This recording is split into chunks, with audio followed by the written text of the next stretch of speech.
assistant in this league. In his 5th year, he has built the kind of team that he wants. He has his kind of players. This is a Buddy Ryan football team. The Eagles have won the toss and will receive the opening kick.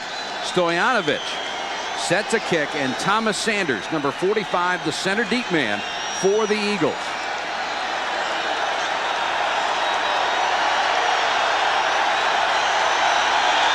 We're underway in Miami. Sanders drifts back into the end zone, 6 yards deep. He'll keep it there. And now for tonight's die-hard starting lineups. Randall Cunningham is the most dangerous offensive player in the game, 2nd in the conference in pass rating, 6th in rushing. Keith Byers, a tremendous all-purpose back, now leads the league in catches and yards for backs. The trade for Ron Solt looks pretty good now. The one-time Pro Bowler is back in form after recovering from knee surgery.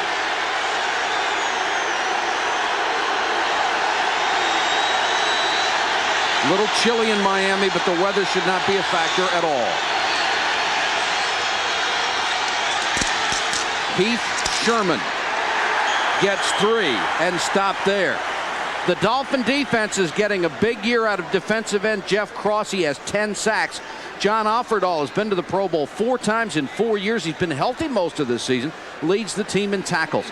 Tim McKyer strengthened an already good secondary in 1 year. The Dolphins have gone from number 18 in pass defense to number 1 in the NFL. Physical teams have had success against the Miami defense by trying to pound it at them. We'll see if the Eagles try to do the same thing. Barnett and Williams as wide receivers. 4-man rush, some pressure, throws short to Jackson. Odom, one of the tacklers, got him near the 30-yard line, which is where they needed to go for the first down. And that's one of the things that the Dolphin defense did not do well against the Redskins last week, is tackle people once they had the football. On that particular play, Randall Cunningham saw the pressure of the corners by the defense, audibilized to some type of play to take advantage of the speed of Williams and Barnett. The defense backed out. He went to his all-time catch-all favorite individual, Keith Jackson. And it is a first down for the Eagles. Buddy Ryan likes first downs. He likes to keep the sticks moving, even though Philadelphia has become known as a big play team. Sherman hit at the line of scrimmage, bounces off, gets a couple. Sherman, the first Eagle since 1981 to have back-to-back 100-yard games. Wilbert Montgomery last did it in 81. And on that time, they need some pressure from Jeff Cross and T.J. Turner at the ends. Watch Cross, middle, 91. You see the guard fire out on him. That's Tamburello. But he manages to take both of them on, steer the runner back into his friends. Mike Shadd, the starting left guard, has been replaced by Ben Tamburello in the Eagles lineup. Cunningham delay to Sherman. Maybe a yard. John Offerdahl, 56, is always going to be around the ball. Offerdahl is truly a Pro Bowl player. You know, Mike, it's interesting. He had a sore shoulder, but he's the guy who's lined up year in and year out. He's been really, I think, the captain of that football team from a leadership standpoint, from a performance standpoint. He's going to be there to make plays. 3rd and 6. Look at how they have done against the run. When they play it well, they win. When they don't, they lose.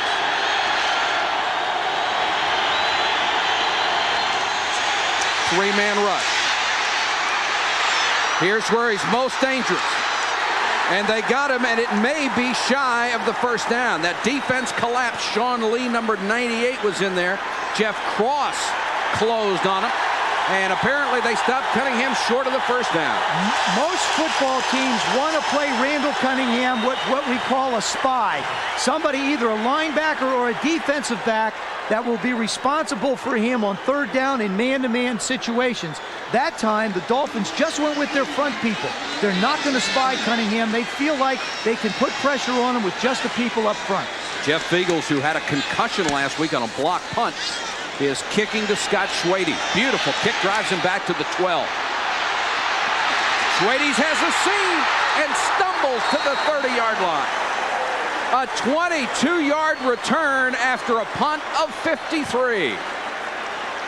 We'll be back to Joe Robbie Stadium in Miami in a moment.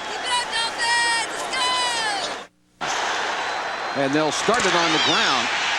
Sammy Smith will pick up about 4. The Dolphins quarterback is Dan Marino.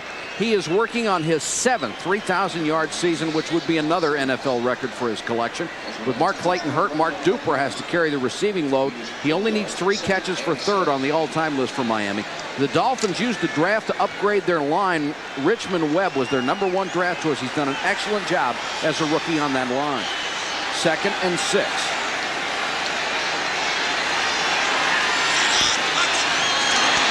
Movement up front. A flag is down. Marino dumps it off to Page. And Page stumbles forward to the 39-yard line. Covered by Seth Joyner, who is having a marvelous year. We'll check that penalty. And Tony Page hobbling up. It looked like he stumbled a little bit when he made that catch.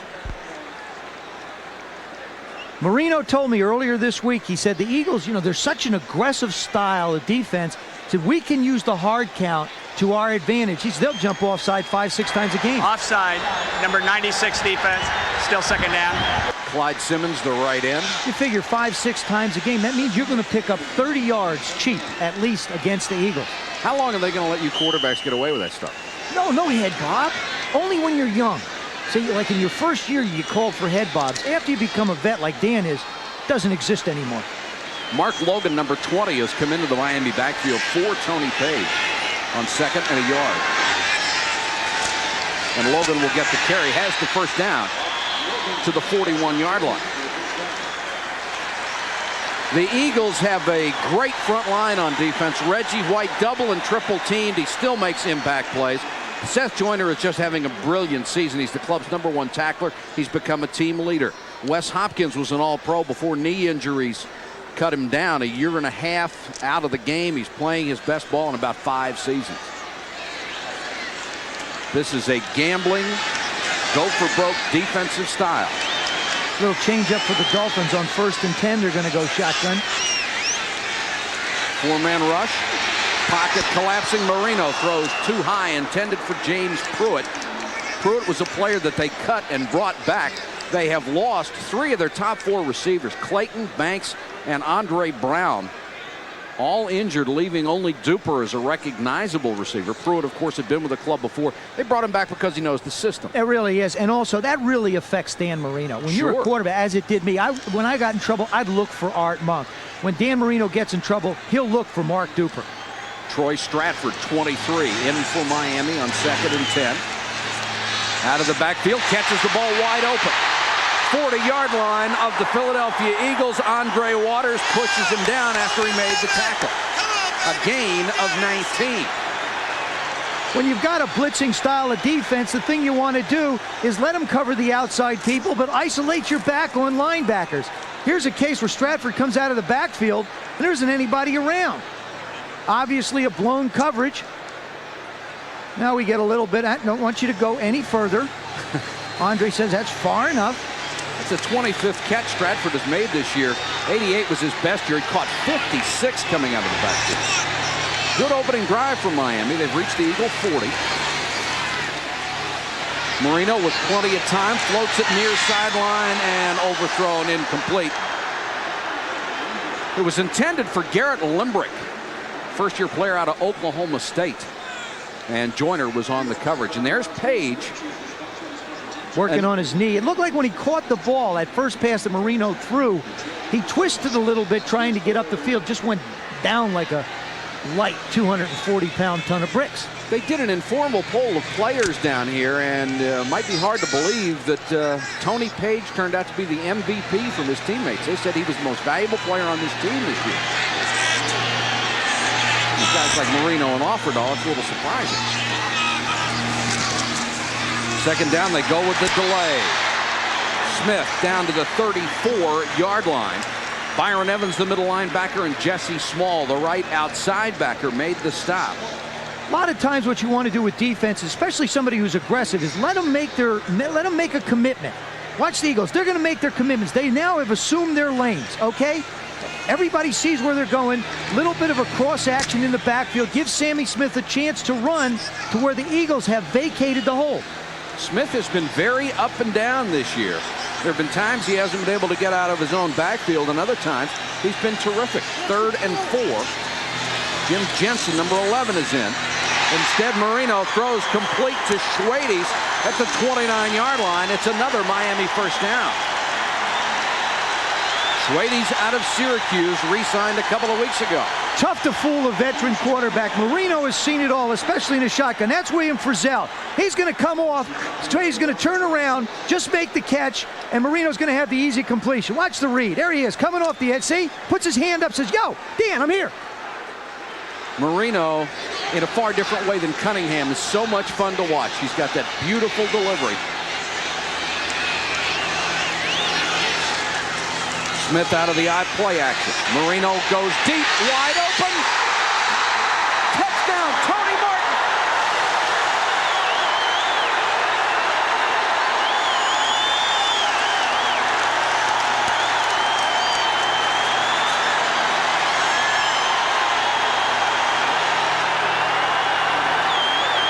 A former college quarterback.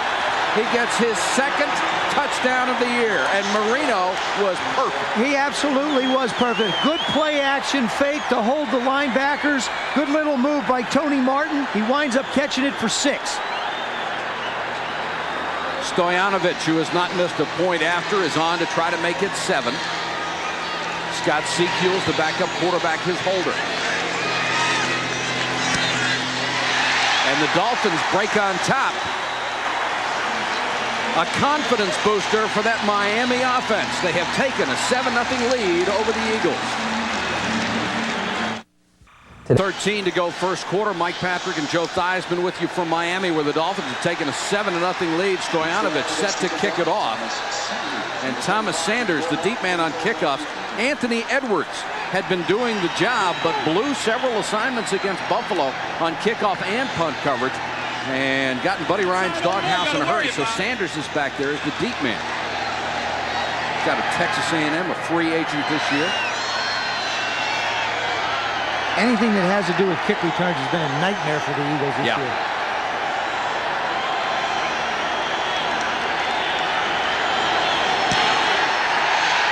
Another high kick, this time not in the end zone. Sanders from the 4. Got to the 25-yard line. Took a big hit at that point from Kerry Glenn.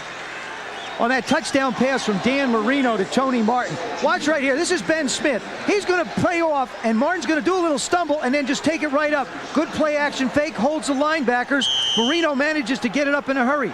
When I talked to the wide receivers of the Dolphins, they felt that Ben Smith was not that good a cover man when he played off as he did in that situation. Buddy Ryan says his future is as a safety, but he's been playing very well as a corner. Keep it on the ground with Sherman. Moves the pile forward across the 30 to about the 31-yard line. Gain of 5 or 6.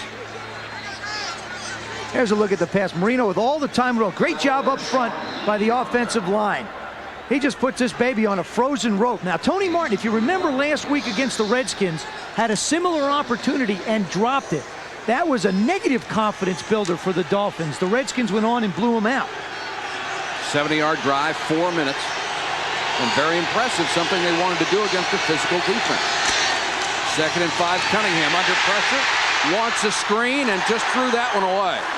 It didn't set up very well, so he gunned it and threw it incomplete. For those of you who are watching the Seniors GT Econ Poly Classic, Bob Charles has won the tournament, but Charlie Cootie finished high enough to win the 1990 Cadillac Series. He's the champion and gets 3 new Cadillacs for the year. We'll have a complete wrap-up of the tournament at halftime. They could start a dealership or a leasing company or something. That's right. Well, nasty weather conditions over there, at least for golf. 3rd and 5. 4-man rush. Cunningham floats it, and it's picked up. Intercepted by Lewis Oliver. His 5th of the year.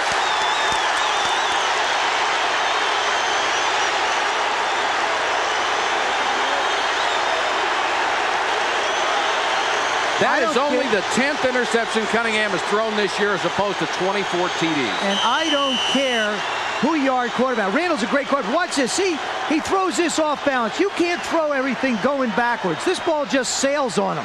See how it gets over Keith Jackson? Oliver does an excellent job of chasing the ball down. Miami will have the ball at its own 48-yard line when we come back. Nothing Miami, 6:16 to go first quarter. And the defense has done their job. Now, if I'm Marino, I'll come right back out, maybe with play action again. Ben Smith has just been burned. Go back out and scare him. Work that side again. There's the play action. Marino looking to the near side, now under pressure. Throws incomplete.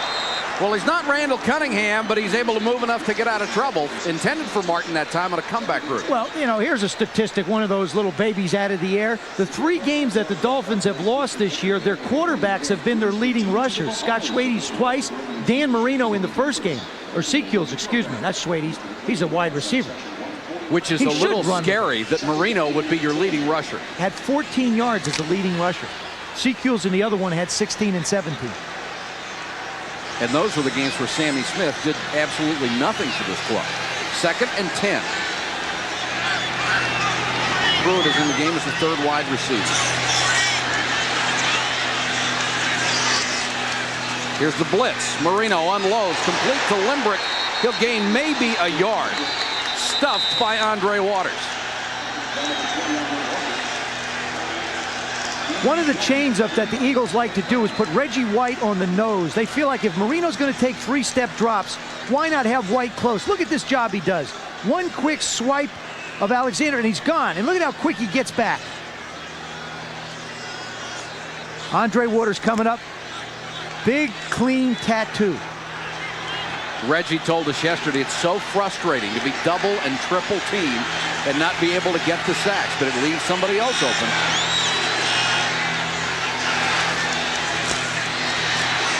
3rd and 9. Marino rifles it. That will be shy of a first down at the Philadelphia 44-yard line. Schwade's made the catch.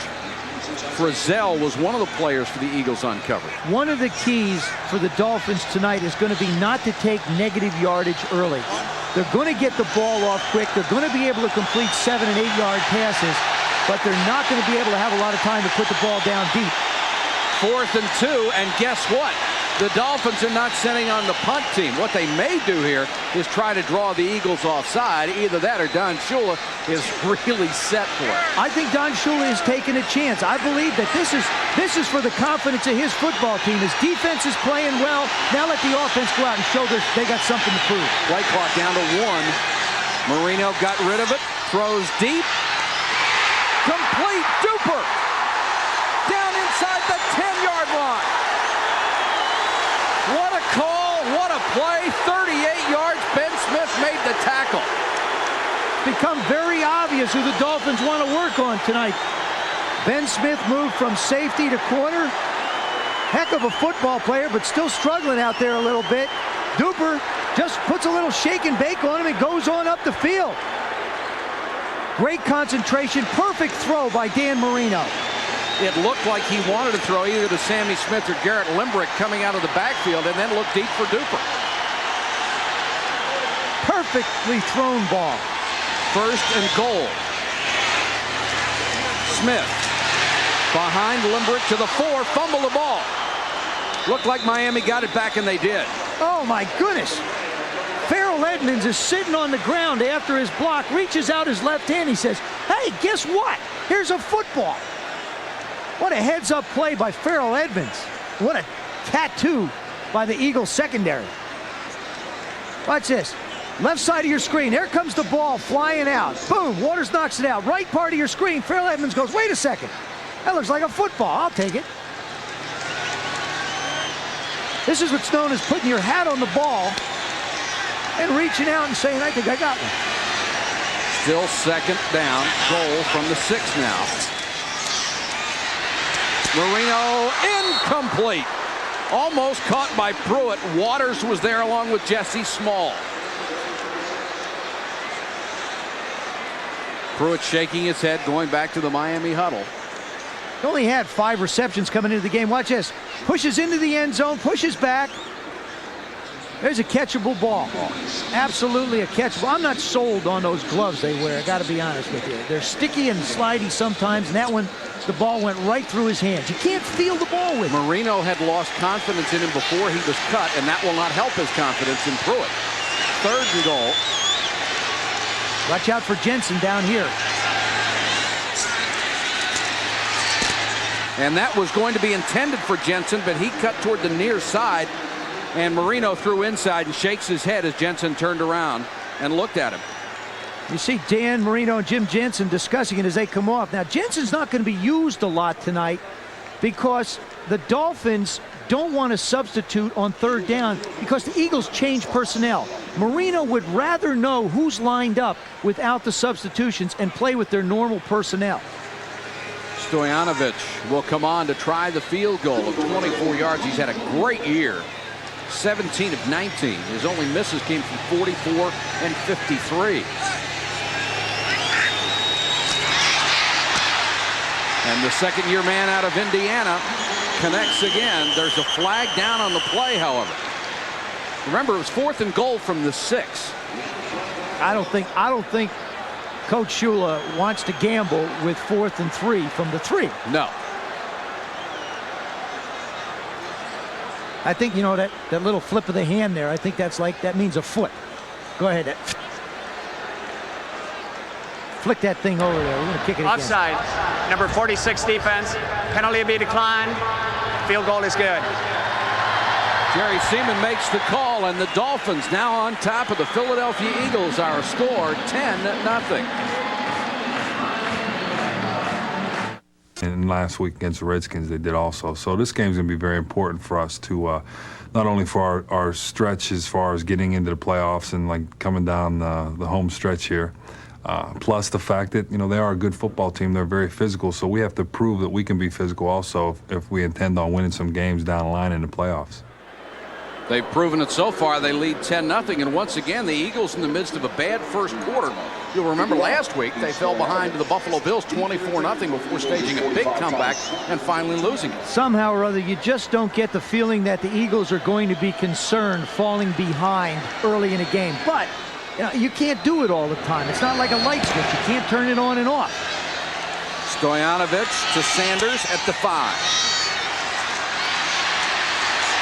Jensen hit him first. He got away, but still brought down at the 18-yard line, and the Dolphins do a nice job getting down on special teams. Kerry Glenn was down there, and E.J. Jr. also in on the tackle. Scoring drive this time, 3 minutes and 40 seconds. The touchdown drive took 4 minutes. So the Dolphins controlling the clock on the Philadelphia Eagles.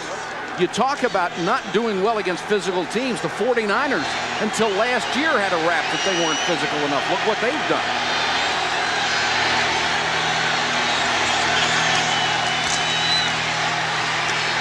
Cunningham to Byers. Dolphins collapse on him in a hurry. Offerdahl was there. And Jarvis Williams, number 26. You know what I see the Eagles doing now? I think they came out and said, hey, a lot of people have run on the Dolphins. Let's try it. That's what Rich Kotite, their offensive coordinator, said. That's not their game plan. Randall Cunningham in the pocket, throwing the football to Keith Byers and Keith Jackson. That's their game plan. It looks like they're going to go with what they do best now. Gain of 8 on the last play. 2nd and 2. Sherman, the single setback. And Sherman will get the carry. Breaks through a big hole. Oliver, the last man, drives him out of bounds. There's a flag down on top of the play. They'll add some on a run of 38 yards for Heath Sherman.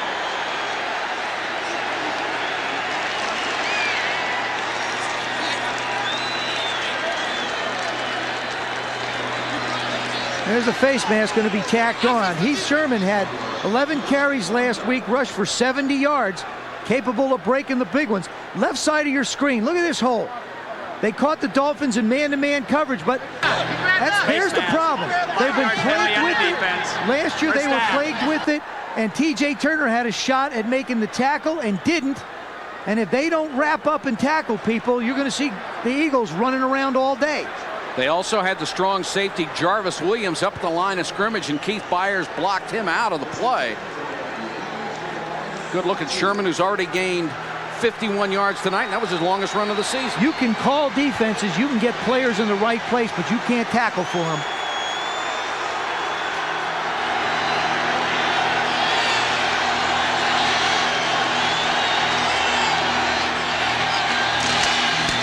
Sherman again. Slips a tackle. Offerdahl was the first man that hit him as he got to the 25. John Offerdahl on the tackle. 57 yards and 6 carries for Heath Sherman. Tom Olivadotti, the defensive coordinator for the Miami Dolphins, said he was very glad he didn't drive home after the Redskin game because he'd have found a cliff to drive off of. Well, that's coaching for you. He's 9-3. Hasn't done a bad job.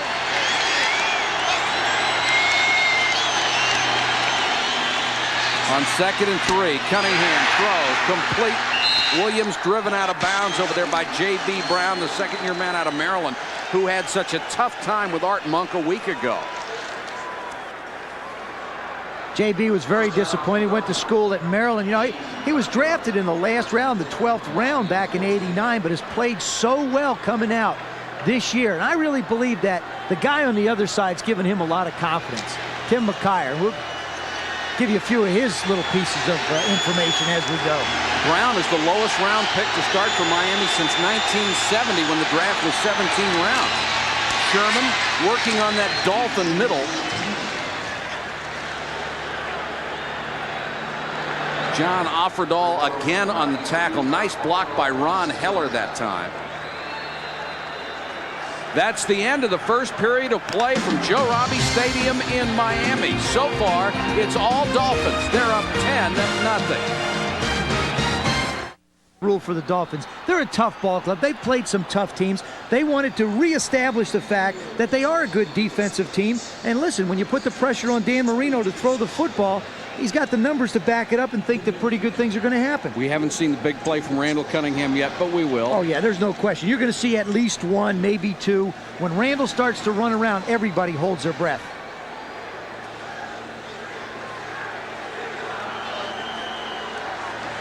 Second and 5 for Philadelphia. The ball spotted just inside the Dolphin 10-yard line.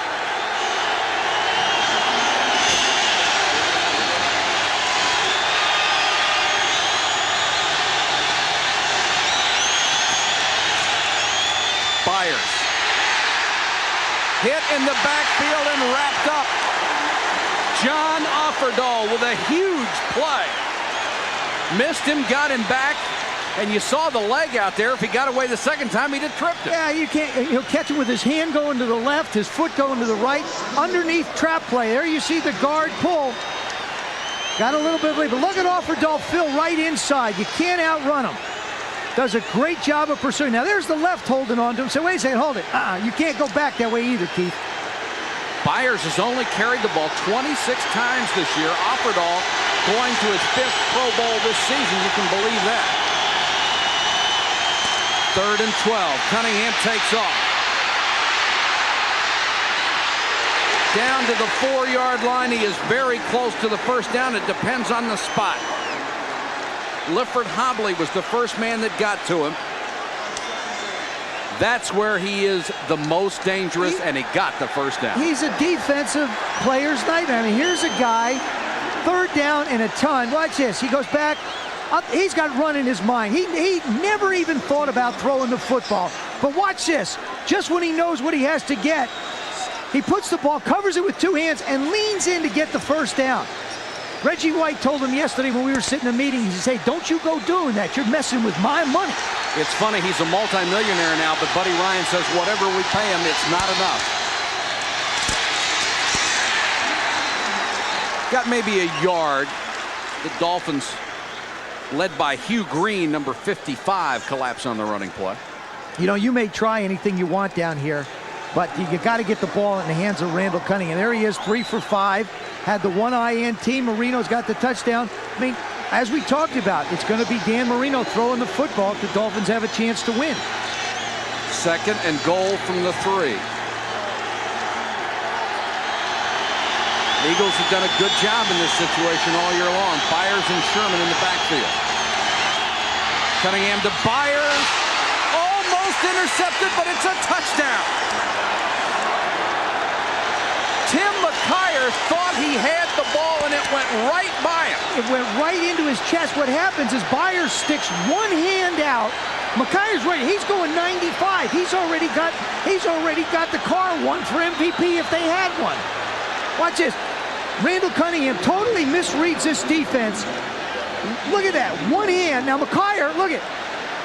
He's going to catch it. He still doesn't know he doesn't have it. Now he can't believe it. Great hands of Keith Byer. This is a misread defense and an exceptional play. Roger Ruzek on for the point after. And it's 10-7. McKyer shaking his head and fires as yet another great grab out of the backfield. Eagles get on the board with 12:45 remaining in the first half of play, and they're set to kick off to the Dolphins. Tim McKyer still thinks he has a 95-yard interception return. And I don't blame him. I thought he did too. Stratford can't field it on the hop. Will down it in the end zone. And Miami will start from the 20. I mean, take a look at this play. The Dolphins are set up perfectly. They got a double coverage. McKyer's going to give ground and settle right there. Byers is going to run right to him. Cunningham absolutely misreads this defense. He thinks McKyer's gone. Look at that. One hand. And you know something? Never touched McKyer. Unbelievable. Take a look at this thing. You're going to see him. His eyes are closed. He's got the ball. Where did it go? Never, ever made contact. Like Great a magician. Play.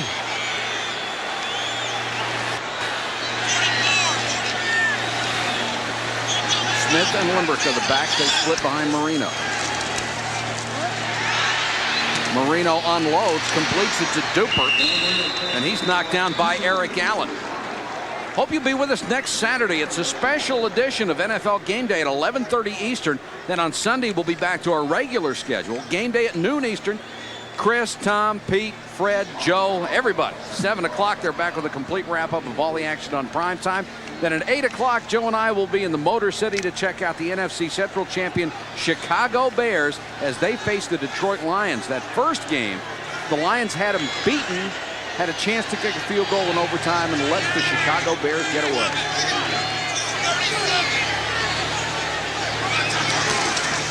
Second and 5. They keep it on the ground with Sammy Smith. It'll be 3rd and 5. He got racked up. Andre Waters nailed him as he got back to the line of scrimmage. Everybody said, what makes it so difficult to run against that Philadelphia defense?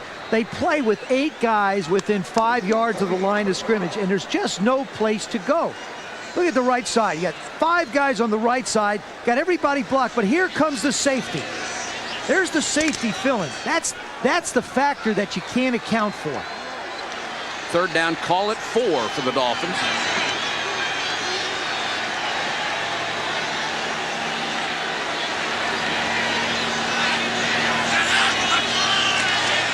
Four-man rush. Marino had Duper fall down, threw it high and off the hand of Eric Allen out of bounds. Duper lost his footing on the natural grass surface and went down. You got to make plays. We saw James Pruitt drop what might have been a touchdown pass early. Now Pruitt does a good job against Allen, makes a nice turn away, but just does slip and slide. Reggie Roby is on to kick, and a new punt returner for the Eagles this week, Rod Harris.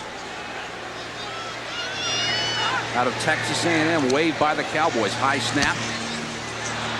Line drive kick by Roby. Harris from the 36.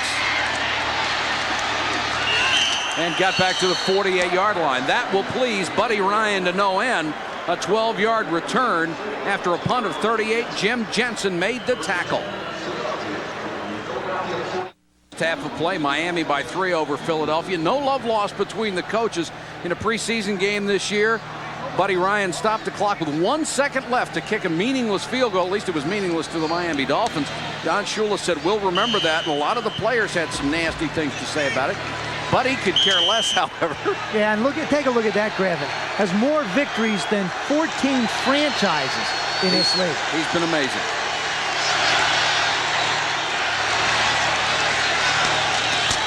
Sherman bowls his way to the Dolphin 47-yard line. Jeff Cross makes the tackle for the Dolphins.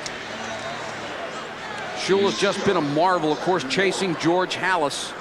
Now 31 victories behind him, of course, ahead of Landry Lambeau and Chuck Noll in 5th, who got number 200 today.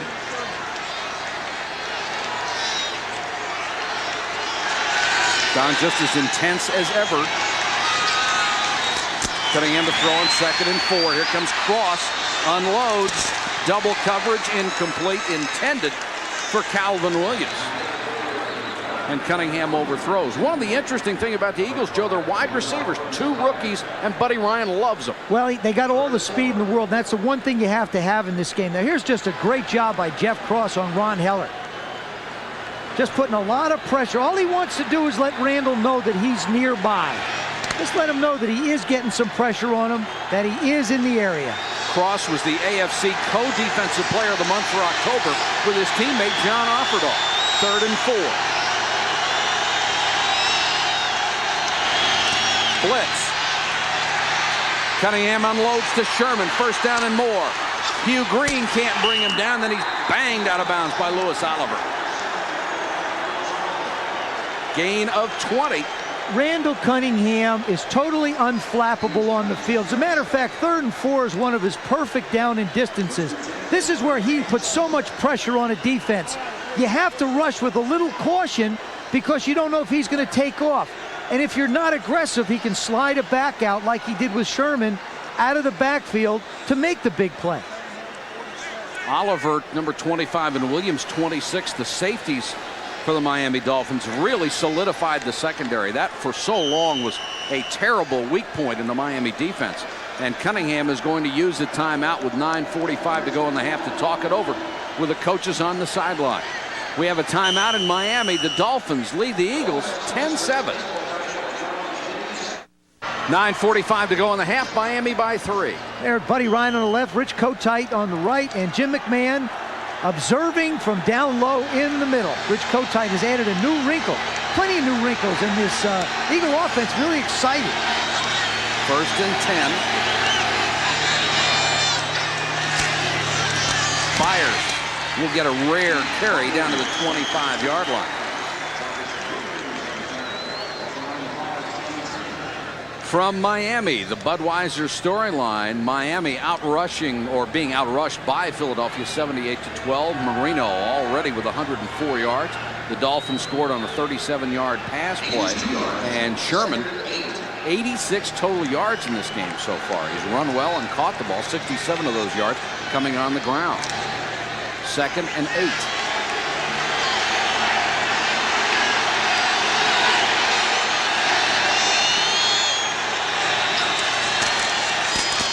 Play action. Cunningham in trouble, got away. Floats it for the end zone, trying for Williams. He's out of bounds, covered by McKyer. You know what's so scary about him is he believes that he can throw the ball up now to Barnett and Williams, and they are going to come down with it. This is not a good decision by Randall Cunningham. Does an excellent job of scrambling around, but he just hangs this thing up. And you know something? He's got every reason to believe these guys will come down with it because most of the time they do. Williams, literally, great leaping ability. Just literally strong arms this thing. 3rd and 8 now.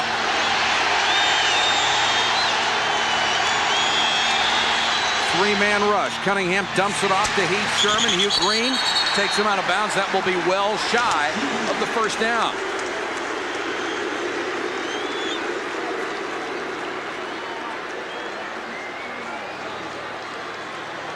The field goal will be in the 40-yard range to tie it up. You know, when you talk to the Dolphin players, I talked to Hugh Green, E.J. Jr., different players on the Dolphin defense. What you wind up with is the guy saying the big difference for us is confidence, and we've gotten some players. That's been the difference in their defense this year. Ruzek, who's made 16 out of 20 this year, will try from 39 yards out. Jeff Fiegels is his holder. Line drive, and he didn't get it.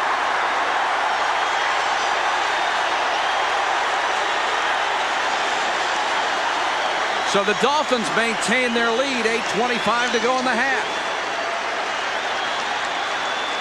Roger Ruzek on the sideline, just missing the field goal that would have tied this game up, and there was a good reason he missed it, Joe. Well, what happens is on turf, his foot would slide, but watch the divot he takes. Look at that. Obviously hits the dirt before he gets his foot into the ball, and he gets a low-line spiral out. Good job of spinning. Now watch where his foot hits. See it? It hit a good 8-10 inches behind the ball. You're just not going to get the ball in the air hitting it that far behind. What a great shot.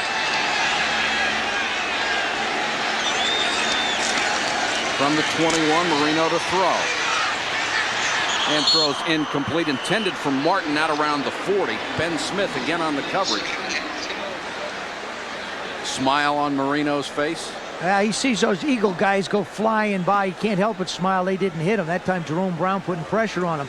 The thing that is affected Dan Marino is when he has to slide in the pocket and change his delivery a little bit. That time he wanted to put the fastball out there, had to drop it down a little bit to avoid the rush and put it a little outside. Of course, the Philadelphia defensive line has been banged up too. They lost Mike Pitts. Mike Golick playing well in his spot, but Brown and Simmons are pretty well beaten up.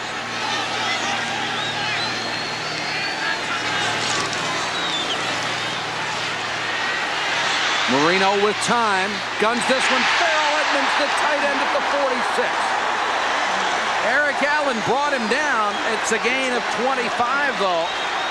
Edmonds, the first Dolphin tight end ever to go to the Pro Bowl. And until this season, Dan Marino did not have a lot of confidence in Farrell Edmonds. He really didn't, but what gives him confidence is the protection. There you see Reggie White. Olenek and Galbraith do a great job of giving Marino an opportunity to throw the football. Look at the time he has. Can't go right, winds up coming back to the left to find Farrell Edmonds and puts it right where he can only put it. Perfect. And Farrell Edmonds is a guy who can do it all for this club. Speed, he's got size. Sammy Smith, little stutter step will get maybe a yard, and that's it. Marino right now, 8 out of 15, 128 yards first half. Jerome Brown on the stop for the Eagles. There's Dan Marino's passing distances, keeping the ball 4 to 7. That means that he's getting the ball off quick. And when he has time, you see him put the ball down the field, 3 for 3, between 20 and 29 yards. They have only given up 10 sacks this year, the Dolphin offensive line, 9 of those against Marino. He unloads so fast, he's their biggest ally. Here comes the blitz. They pick it up well, and he throws for Stratford, overthrown, but a flag down, and Stratford knew he was held, and they caught it.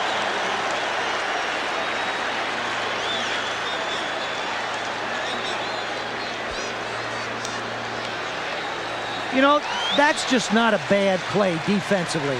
If you know that you've got a blitz on and you're going to have the middle of the field wide open and a guy is going to be running by you, you may as well tackle him because then at least you still get a chance. Holding, number 48 defense, first down.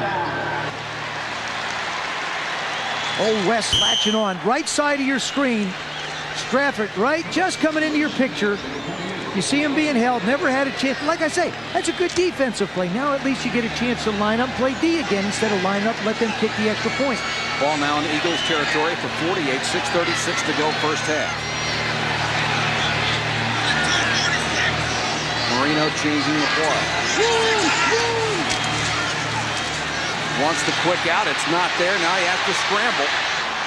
Throws deep over the middle, incomplete, and Wes Hopkins leveled one of the receivers. That's not a flag. What happens is he went out of bounds, then came back out in to make the catch. What the side judge threw is, he threw anything. He threw a flag, he threw his hat, he dropped it. He had nothing left to throw anymore. You'll see it up the left side of your screen. Watch, he works out. Andre Waters comes up. Now, the fact that Marino is moving, he's allowed to make contact. There you see the right foot out of bounds. Now he steps back. Well, right, left, right, left. Now he's back in bounds. Incompletion. So it will be 2nd and 10. Throwing everything. Throwing hats, throwing flags. Let the world know that the guy was out of bounds. Schwades checks into the lineup in a hurry. Play clock down to 5.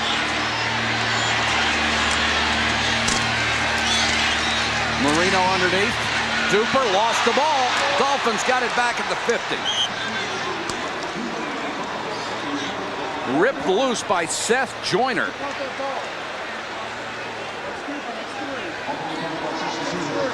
Harry Galbraith, the right guard, made the recovery.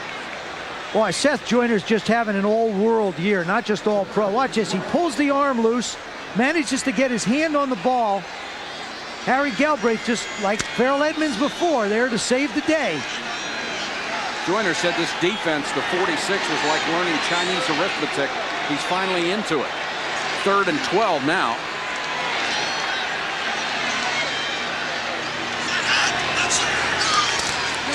Comes the blitz again. Marino hangs in and throws. Joyner almost had the interception, couldn't hold it. Pruitt was the closest receiver. There's an example of how good Seth Joyner is. One time he's covering a receiver coming across the ball 4 yards from the line of scrimmage. Next play, he's 30 yards downfield breaking up a pass. Look at how he watches the receiver's eyes. Now watch him turn. Actually, if Dan had thrown the ball a little bit better, it would have been an interception.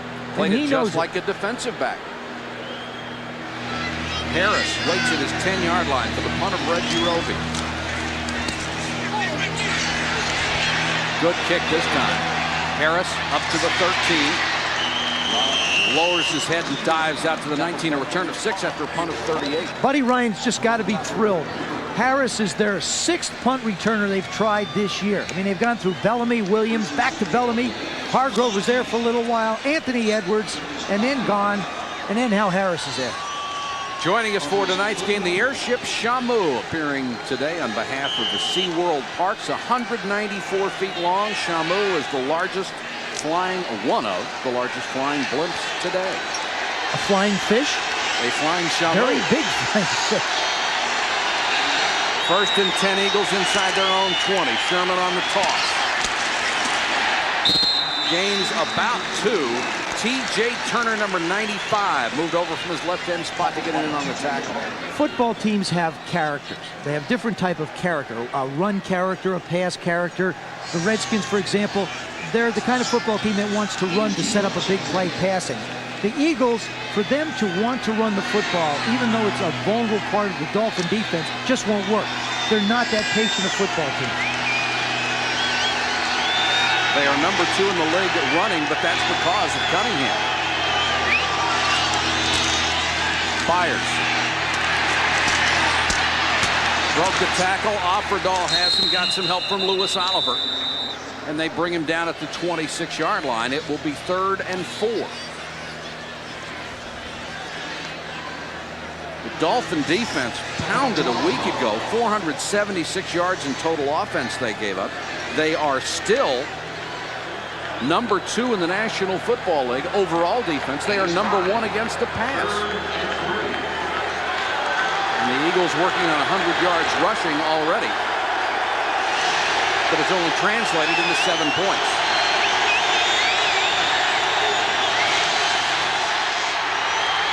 Cunningham had it knocked away. Eagles got it back. Sherman recovered at the 14-yard line. David Griggs will get credit for causing the fumble. The Dolphin defense continuing to just pressure with 3 and 4 people up front. Watch this, the right part of your screen. You see him swing it out. Griggs comes on and just manages to get a hand on the ball and knock it away from him. Heath Sherman very alertly recovering it so the Dolphins don't. Jeff Feagles, his wife Michelle, expecting their first child tonight. They have a friend in the stands with a portable telephone to deliver the news if it comes.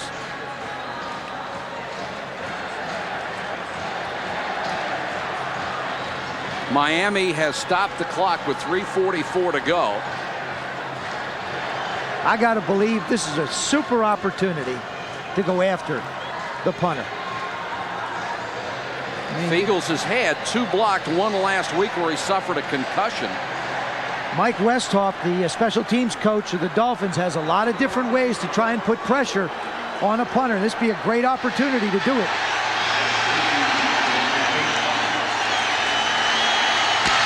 Eagles gets it out of there, high but short. Schwade's coming up trying to make the fair catch and does at the Miami 49-yard line. No return, punt of 37 yards. We've got college basketball coming your way tomorrow night at 9 Eastern. Kentucky visits Chapel Hill, North Carolina to take on the young and outstandingly talented Tar Heels of Dean Smith. There are little subtle things in a football game that make a big difference. That play that Schwade's made is one of those things. Instead of letting that ball bounce and maybe putting the Dolphins back another 20 yards deeper, he fair caught it, made a great effort, and gave him good field position. And with plenty of time on the clock, 3:36.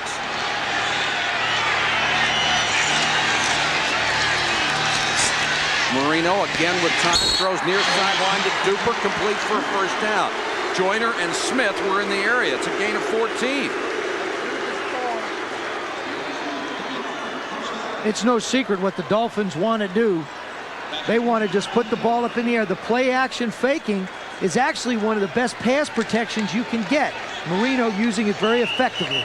Mark Duper now third all time on the Miami receiving list.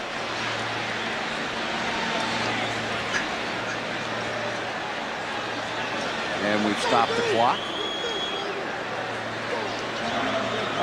They're looking at the play to see if the catch was made inbounds. Little discussion. Right side of your screen. There's the catch. There's the feet. I don't know what you're looking at. That's easy. Heck. There. Look at that. He got 4 down. 2, 3, drag. The old 1, 2, 3 drag. I'm in by a mile. Dave Kamansky, the replay official, agrees with me. I think they wanted to see if it was working. That was an equipment check.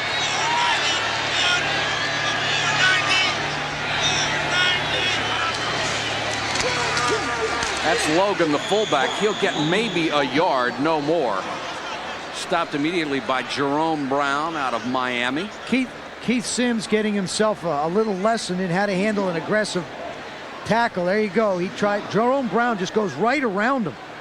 Sims barely got out of his stance. Of course, Jerome Brown been beat up. Off-season shoulder problems. That whole front four hasn't been healthy for the Eagles. 2nd and 9.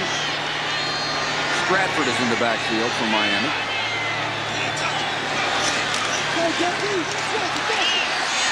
Marino dumps this one off, intended for Logan. Coming out of the backfield, he couldn't get it. And Marino knows he's going to have to put it up an awful lot. They've tried running the ball 7 times tonight, only gotten 15 yards out of it. Well, they know they have to throw it. But look at how he stays in the pocket. I mean, look at that. Pump once, step up, hang in. He's got Reggie White, Jerome Brown, Clyde Simmons, got everybody in his face and still hangs in. Very durable quarterback. 3rd and 9.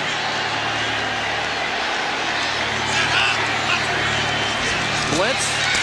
They pick it up well enough. He throws outside. The receiver Martin went in.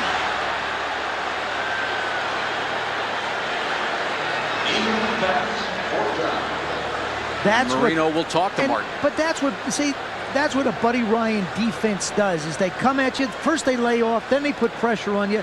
I played against it. You get antsy back there. You want to get the ball up. You say, oh, gee, they're in zone. Now, the other thing is Tony Martin is only in his first year as a wide receiver. He's got so much more to learn. Mark Clayton does not make that decision. Clayton should be back in a couple of weeks, by the way. Rod Harris waiting for Roby's punt. End over end, not a lot of height, but it takes it good. Dolphin bouncing down at the 7-yard line. David Griggs, the linebacker, downfield in a hurry. Mike, you talked earlier with Marino having 3 of the receivers that he's used to working without. This is Tony Martin right here. What he should do on this blitz is run the post inside, or actually what he wants him to do is run the fade. He winds up running that post inside, and it's just a question of working with somebody. Here come the blitzes off the corners. There he should run the fade. Should get it up the field outside. He doesn't do it. And you wind up with an incompletion. And Marino has no choice. That's when the ball's supposed to be thrown. He can't wait to see the break. No. Otherwise, he's under Reggie White. That's right. 2:16 to go in the half.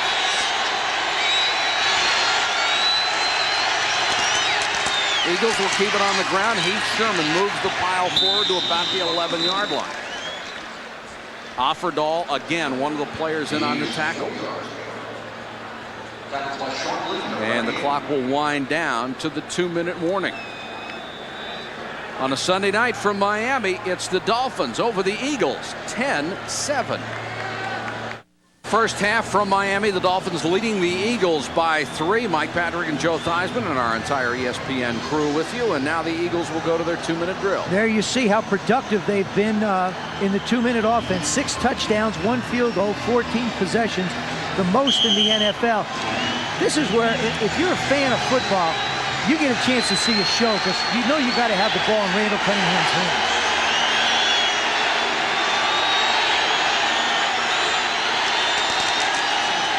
Give it off to Tony, who gets his first carry. He'll only get a couple. Maybe trying to cross them up, maybe not wanting to make the mistake deep in their own territory. Don Shula must be delighted to see that clock ticking down and Philadelphia running the football. Well, the Dolphins here, I think against other teams, they might have decided to call a timeout to try and preserve a little bit of the time. But with the ultimate weapon back there, you just can't count on them not getting a first down. 3rd and 3. It's Randall's down. Green on the blitz, doesn't get there. Throws for Byers, complete the sideline, knocked out of bounds at the 28, first down. J.B. Brown got there, but not in time. A gain of 12. What a play by Randall Cunningham. You can't say enough about his ability to make plays. Hugh Green, 55. Here he comes on the blitz, scot-free. I mean, Randall sees him, comes over, gets picked up late. Now look, he's still looking to throw the ball. This is the maturity of Randall Cunningham. Earlier in his career, he'd run and pick it up. Now he's still looking downfield to try and make a play. T.J. Turner nearly had the sack. Half a step late getting to Cunningham. 1:20 to go, first half. 4-man rush, hangs in the pocket, throws incomplete, intended for Jackson. What a job on defense by Jarvis Williams. He was all over the big tight end. Of course, Jarvis Williams and Lewis Oliver played together at Florida. Williams in his 3rd year, Oliver in his 2nd, getting much more coverage. This is a very, not necessarily young secondary, but a new secondary, and they're still learning the coordination and how to play it. 2nd and 10 with 1:15 to go, first half. 3-man rush this time. Cunningham with a lot of time and throws wide. Offerdahl thought he had the interception, but the ball whistled over him. Intended for Fred Barnett. J.B. Brown on the coverage. Barnett, of course, hooked up with Cunningham for 95 yards last week. Can't say enough about the job that Dolphin front line is doing. They're just not giving Randall a chance to move anywhere. They're making him stay in the pocket. I don't believe that Randall Cunningham can beat you if you keep him in the pocket. That's what the Dolphins are doing. At least you have a better chance, and there's what he has done from the pocket and on the run. 51 yards and a half is not an awful lot. Green comes on the blitz. Missed it. That time, Cunningham got away, lunges forward across the 40. It's another first down. He loves to go airborne because he says he won't get hurt that way. Trust me, I know. Yeah, but you went airborne after you got hit. I'm the first to admit that if your feet are on the ground, some bad can happen. If you're in the air, you just get bounced around like a ping pong ball. His teammates aren't thrilled because they're afraid he's going to get hurt. But hey, this is Randall Cunningham. Hugh Green's trying. He's doing everything he can. Goes high for him. But watch this move. Look at his sidestep. Offerdahl. He gives him the shake and bake. Now here's a guy. I'll tell you something about those little feet of his. Those feet of his have got $50 shoelace tips on them. Gold shoelaces. See them shine? $50 each. $50 each tip of the shoelace. That's $200 worth of feet flying through the air. Why do you think the guys are trying to tackle his feet? They're not stupid. They're trying to make a few bucks. There they are. Look at that. Gold tip shoelaces. I think that falls into the category of conspicuous consumption, doesn't it? He says they make them in diamonds, but he's going to save them for the big ones. Yeah, Super Bowl and Pro Bowl. Whoa. First and 10 Eagles, still plenty of time left. 54 seconds.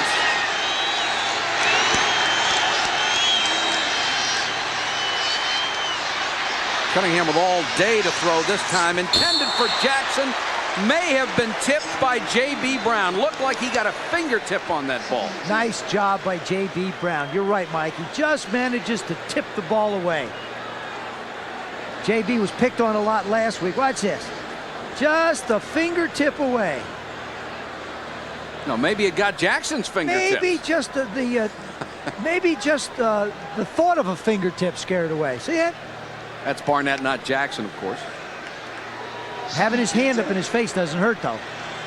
Just blocks the vision and the concentration. Of course, J.B. Brown has had some outstanding games before he was roasted a week ago. 2nd and 10.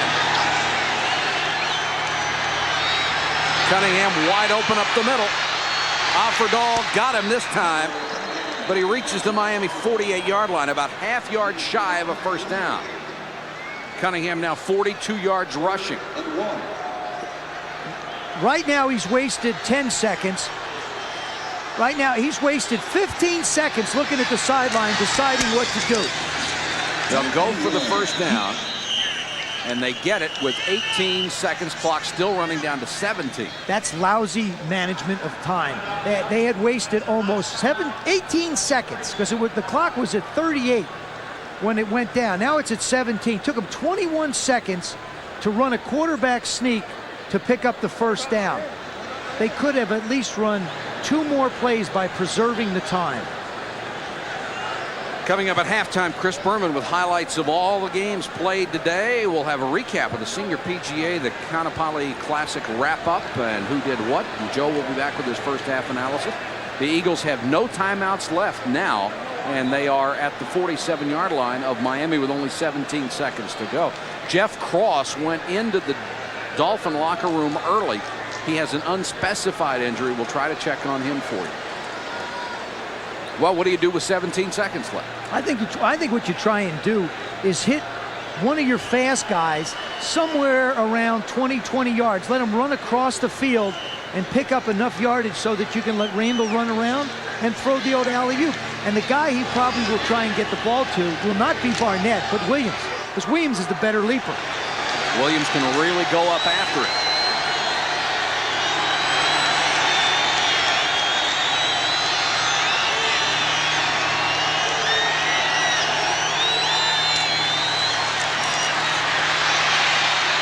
He'll scramble again, trying to get all the yards he can and get out of bounds. He has another first down at the 37-yard line, but there's only 8 seconds left. Rodney Thomas chased him out.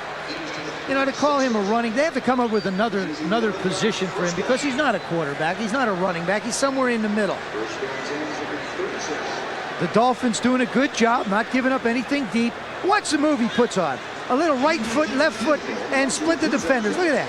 Little high hurdle through, presence of mind, pick up the first down. McKyer is still wondering where he went. It was almost like the interception that McKyer thought he had. Ruzek will try a 53-yard field goal. What win there is, it is at his back. Got a chance.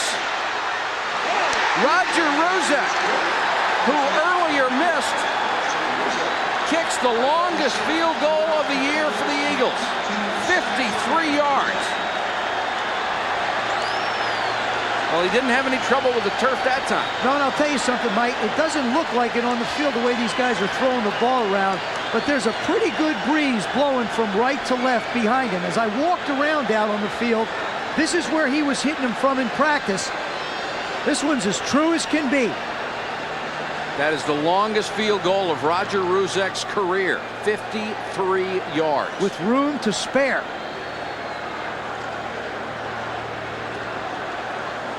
There's that scoring drive, 11 plays, 56 yards to tie it up at 10-10.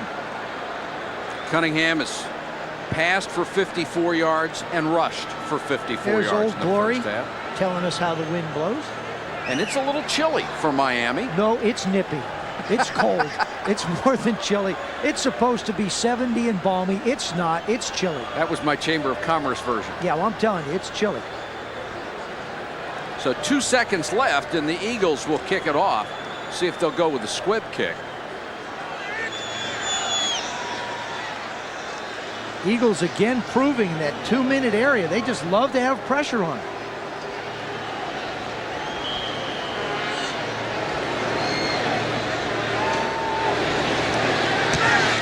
Ruzek will go with the squib. It's all the way down to the 10-yard line. Picked up by Logan. And Logan out across the 30 to the 32-yard line, but time has run out in the first half. The Dolphins and the Eagles are tied at 10. Stay with us. Coming up, Chris Berman. Left statistic is the one that we have to keep an eye on. 54 yards rushing already for Randall Cunningham. And I think the Byers play, that was a 14-point swing. It turned out to be 7 for the Eagles. It could have been 7 for the Dolphins. Miami will receive the second half kickoff. Stratford on the short kick across the 30. Lowers his shoulder and dumps William Frizzell on his bottom. First half stats. Marino with 138 yards in the air, but with Cunningham's rushing, the Eagles have the lead in that category and the 1 turnover, the interception. The Dolphins have done basically what they set out to do tonight. They proved they can play with a physical team. Now they have to be able to try and put it away and get a win. Smith and Logan are the backs behind Marino. Wants to throw on first down and completes to Farrell Edmonds. Edmonds to the Eagle 39. Hopkins and Allen brought him down.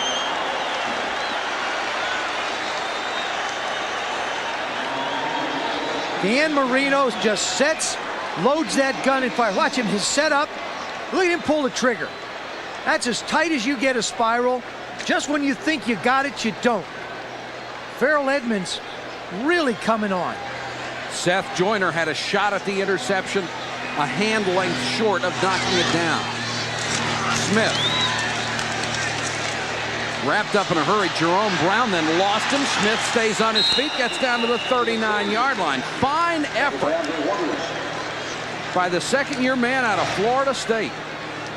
He had to feel like he absolutely ran into the side of the stadium and decided to go another way. Look at this. Into the pile, manages to bounce out, keeps presence of mind to keep his feet going. And Andre Waters just throws a body block in front of him. Brings him down.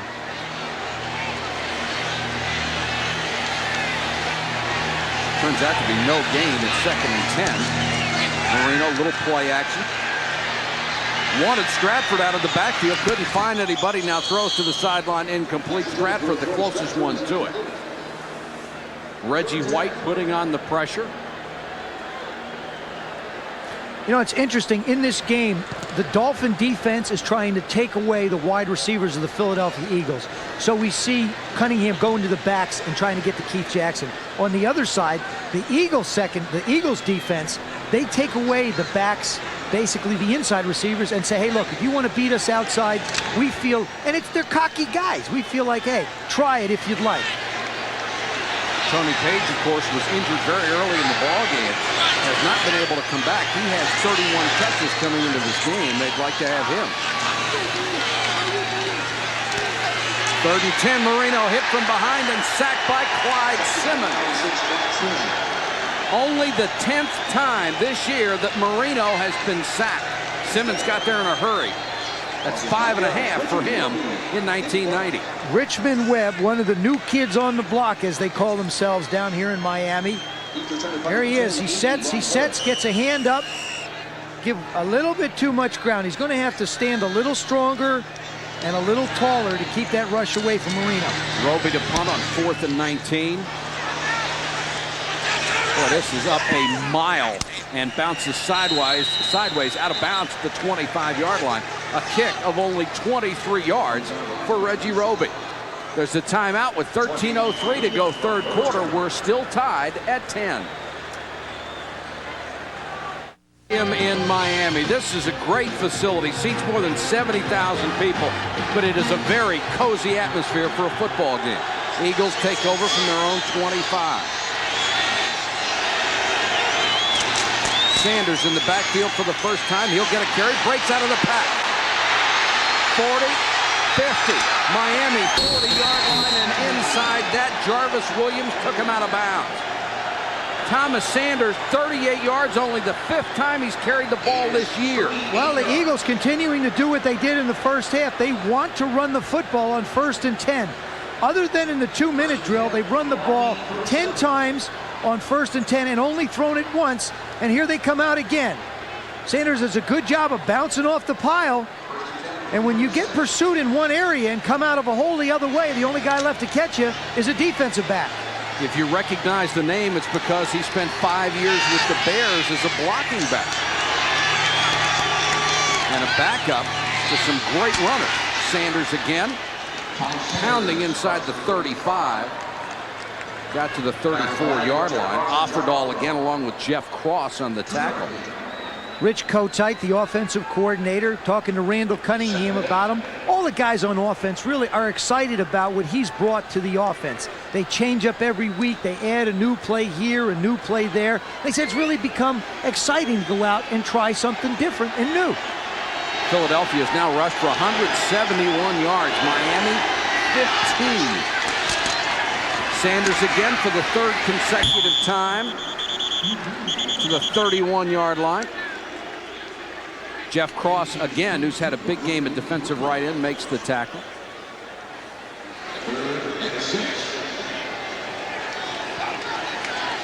Number 91, Jeff Cross, stands up Tamburello, takes on the block, does a nice job of fighting on. This is something they didn't do last week. When I talked to the defensive guys, they said, we couldn't get off the blocks last week against the Redskins to make plays. They're doing it here.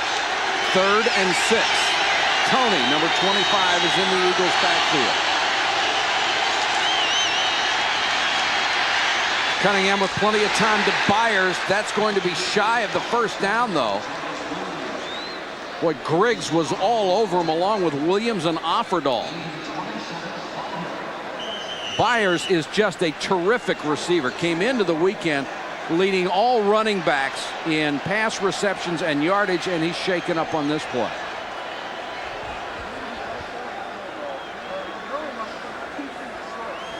Everybody talks about running over the middle. There he goes out and breaks in. Griggs comes up, Williams comes up, and then Offerdahl comes in and puts the finishing touches on him. That's a triple-decker sandwich. That's what that is. Well, it looks like Offerdahl got a big chunk of Griggs, too. We'll check on his condition when we come back. 10:50 to go, 3rd period. Philadelphia faced with a 4th and 1 with 10:50 to go, 3rd quarter. Keith Byers walking off the field under his own power after being attended to by the Eagle medical staff. A lot of complicated terms for calling plays. Buddy Ryan calls 2 plays. He said run the damn ball or throw the damn ball. Those are the only 2 he called. I think this is a run the ball call. Sanders and Tony in the backfield. 4th and inches. Play action. And they throw the pass to Keith Jackson, 1st down. How about that call? Oh, how about that catch? How about that throw? There was nothing easy about that. You know, they faked the run up inside, managed to get Randall sliding around a little bit. Keith Jackson just makes a great catch in between all kinds of traffic. Play action, hold the linebackers. That's a good move. Jackson now releases after the slow block. Now, it looks like he's open, but he's got somebody hanging on his... Griggs is just hanging on his left arm before the ball even gets there. But it's a 1st down at the Miami 24-yard line. Sanders again, this time inside the 20 to about the 19-yard line.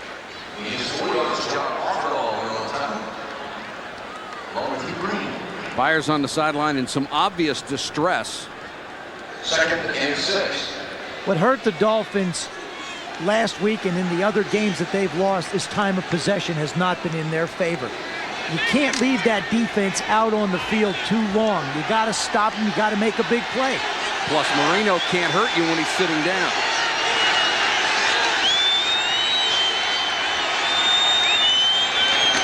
Sanders again. He has been a big factor since Buddy Ryan put him in the backfield.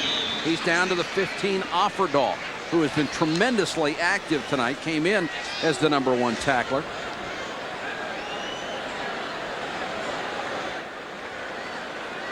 Some of the individual statistical leaders in the game.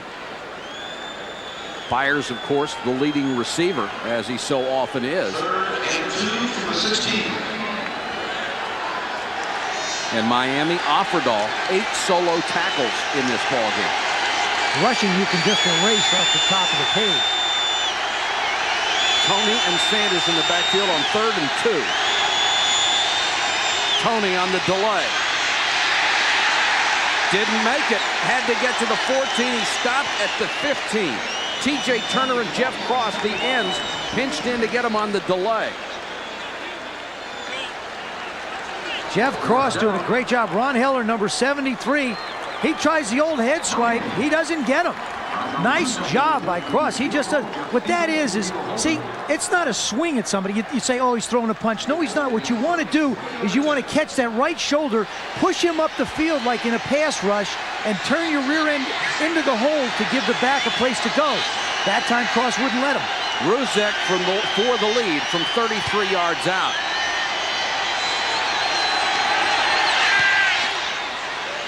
He's hit 2 out of 3 tonight, and the Eagles go in front for the first time.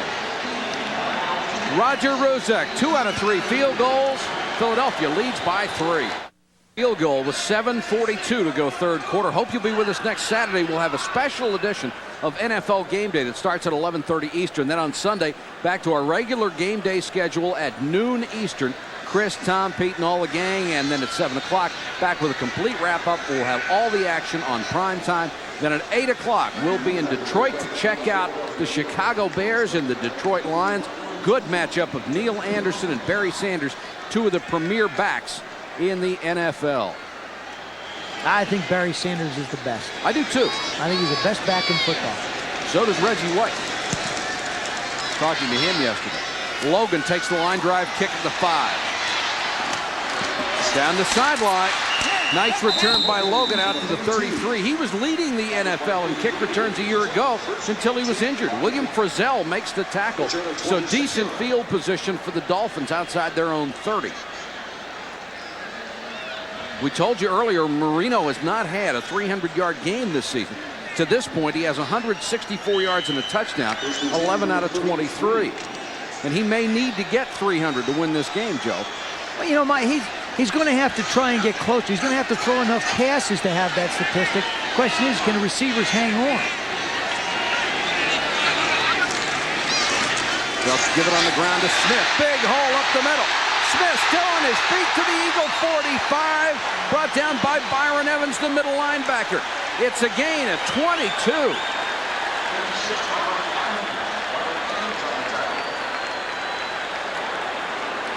Good job by the left side.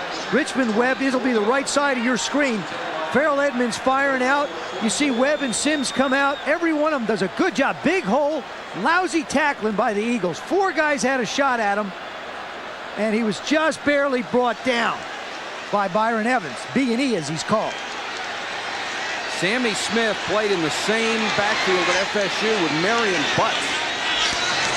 Not a bad couple of guys to go to. Smith again, this time not much running room. He crosses the 45, and Seth Joyner is there to bring him down. I think you get the impression maybe the Dolphins are trying to establish some type of a running game, but don't be misled. This is to keep them honest. And what it'll do, it'll help set up the play action that we saw him get some big plays on earlier. 2nd and 9 for the Dolphins. Clock running, 6:13 to go, third quarter.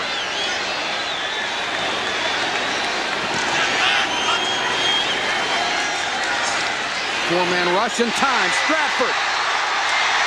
Fumble. And it looks like the Dolphins got it back at the 20-yard line. Stratford had it pop loose, and Miami very fortunate to have Tony Martin downfield who can fall on it after a gain of 23. Andre Waters with the big hit knocked it loose. Boy, are the Eagles just rocking him. I mean, watch his hit. Stratford does an excellent job, puts a good move inside. Oh, beats Seth Joyner way inside. Watch this, got the ball, even tried to tuck it up, but look at the shot Waters puts on. Oh, I'll tell you, he can hit you. That's the second forced fumble for Waters. Ball loose again. Eagles are signaling they've got it, and they do. Holy cow.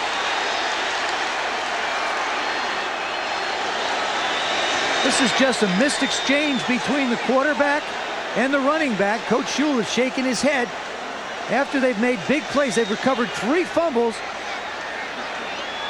Sammy just went wider than Dan thought he was going to go. Marino trying to reach out to him. The timing is so precise on handoffs. A guy opens it up like the jaws of a fish.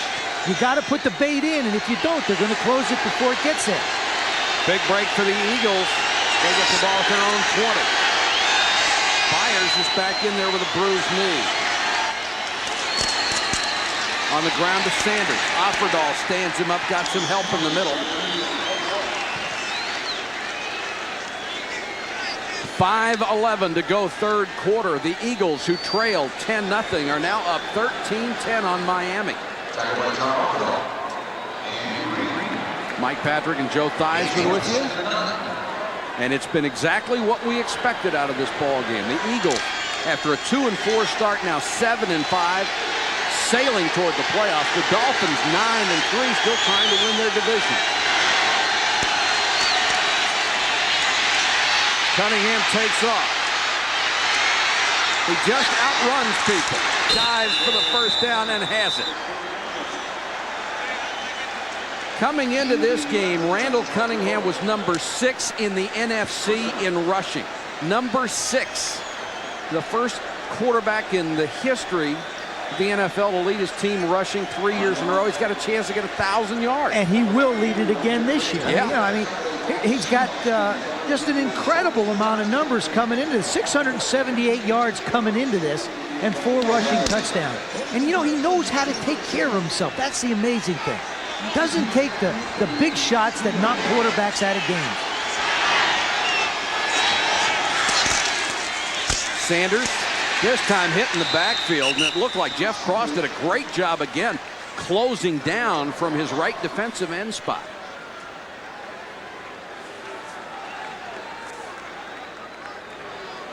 That's the SeaWorld blimp, Shamu, the airship, joining us today from the world's premier marine life park.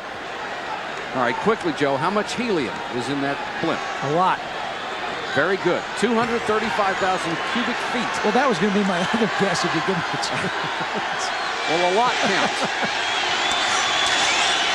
Here comes the blitz. Williams. Cunningham gets away. Dancing across the 35 to the 36. Odom, Griggs, Offerdahl. Everybody converged on him. But Jarvis Williams came up with a handful of air on the blitz. That's a mismatch. When you've got anybody running free at Randall Cunningham and he gets a chance to put a move on you, it is absolutely a mismatch. And Jarvis Williams did as good a job as you can do. Came under control, still didn't get his hands on him. There's where Cunningham stands on the all-time list. Only Fran Tarkenton ahead of him. But Tarkenton took 17 years. Cunningham has done it in less than 6. Throws complete to Williams across midfield, brought down at the 42-yard line by Jarvis Williams. There is a flag down in the Eagle backfield. Preliminary call is a hold. This game has been relatively penalty-free, too. It's been well played. It has. 2 teams playing at a very intense level and playing it in between the white lines. You see Buddy. He's one of the most... Holding, number 66 offense, still third down. That's Ron Solt, the former Pro Bowler right tackle. Buddy Ryan is such a delight to talk to. Whether you agree with him or not, like him or not, he is upfront and honest. He will tell you exactly what he thinks, and he doesn't pull a punch. He's a player's coach. He is. He's a player's coach. I mean, we were talking on the field before. I said, good luck down the road. Maybe we'll see you in the playoffs. He said, oh, no, you will. He asked him about a team he's going to play. So we're better now. We'll kill it. Third and long. Cunningham dumps it to Tony. And this time, E.J. Jr. is waiting for him and makes the stop. They'll have to punt.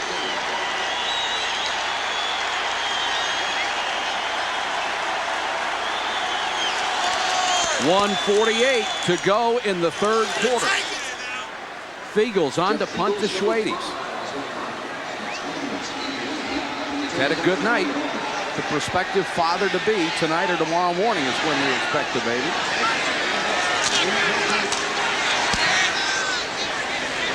Returnable kick. Schwades ducks the first man. Across the 40 to about the 41-yard line. A return of 8 after a line drive punt of 34. Time running out in the third quarter. It is still a 3-point game. 1:21 to go, third quarter. Philadelphia clinging to a 13-10 lead in this game.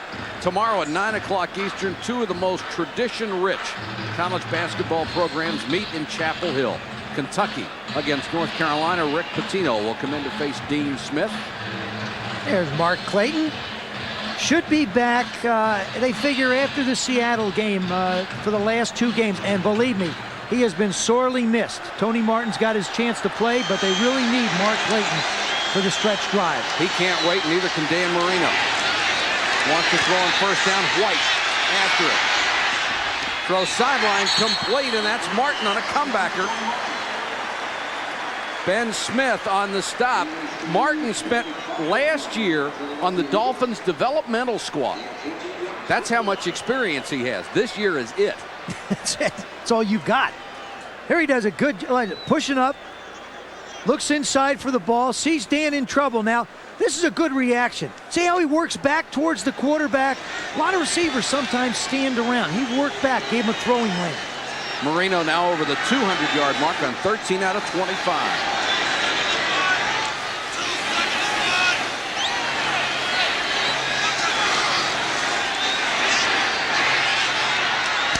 Over the middle, complete again down to the 32-yard line. The tackle made by Eric Allen on Martin, a gain of 12. Well, the Dolphin offensive line, you know Marino has the quick release, but they've done a nice job tonight. They really have. Jeff Ulenik, the center. Look at that, number 63. They do a nice job on him. He just gets position and slides him. He's letting Reggie go where he wants and is just steering him. That whole offensive line really giving Marino an opportunity to stand back there with confidence. They have sacked Marino only once, but more importantly than that, they have not pressured him a great deal. Had time to throw. Smith broke a tackle inside the 30. Seth Joyner made sure he didn't break the next one along with Jesse Small. Clyde Simmons had a shot at him and just couldn't wrap him up. Good hard running by Sammy Smith tonight. That's the end of the third quarter from Joe Robbie Stadium in Miami. It's the Eagles by 3. In Miami, 13-10 Eagles going to the fourth quarter. We talked at the beginning of the telecast. The Dolphins wanted to prove they could play with a physical team. Well, Philadelphia is as physical as anybody, and they've proved they can play with it. They really have. They've done an excellent job, particularly on defense. What they've managed to do is shut down that Eagle running game, and they've been able to run the football when they want to on offense. 2nd and 7 Miami. Blitz. Marino unloads, incomplete. Stratford couldn't hold it, and Wes Hopkins drilled him. Well, Hopkins was a Pro Bowler, consensus All-Pro before his knee injuries cost him nearly 2 full years. And the reason why Dan Marino doesn't get sacked very much is, yes, his offensive line does a good job, but he reads it so well and gets rid of the football so quickly. Now, that's something that I haven't seen the Eagles do a lot tonight. That's bring linebackers and put additional rushes on Marino. I think now they'll start to turn the heat up a little bit and bring a few extra people at him. 3rd and 7, where Marino has only been 2 out of 6 passing tonight.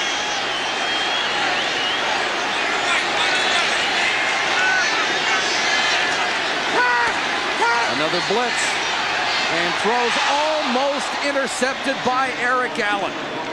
Allen with only 1 interception this year, led the NFC a year ago. He had 8, nearly picked off his 2nd there. William Frizzell was coming on the blitz. But it's the 2nd time they came with multiples of people. There comes Frizzell off the corner. Now he's coming out clean. Ulenik is supposed to check the middle and then come out and try and pick it up. You're asking an awful lot from a center to check somebody in the middle of the field and get all the way out 4 people and make a block. And the Dolphins will punt.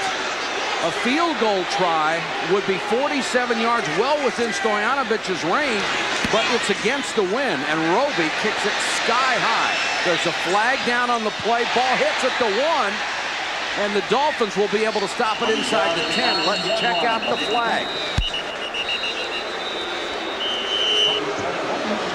Now this one could be against Byron Evans on Jim Jensen trying to get down the field.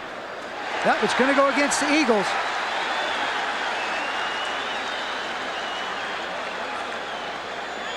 See if it was before the kick. When they split the wingmen out, Buddy has so much confidence in his linebackers that he puts them out to try and stop the people from getting down. Holding, number 26 receiving team, post-possession foul, first down. It's Ben Smith, and they say it came after the punt, so they will not give the Dolphins another opportunity. Smith is hot about it, too, talking to Kenny Jackson over there.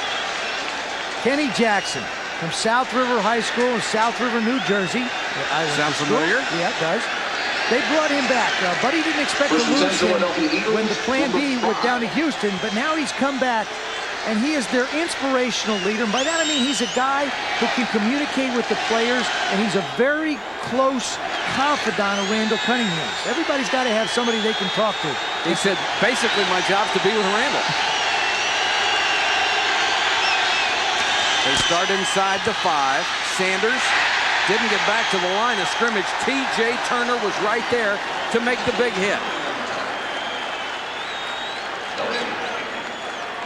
Tomorrow's headlines brought to you by Levi's Dockers. The Giants clinched the NFC East title, and Otis Anderson, one of 8 backs to go over 10,000 yards. The Bills also lock up a playoff. They look dominating today. Chuck Noll got his 200th victory.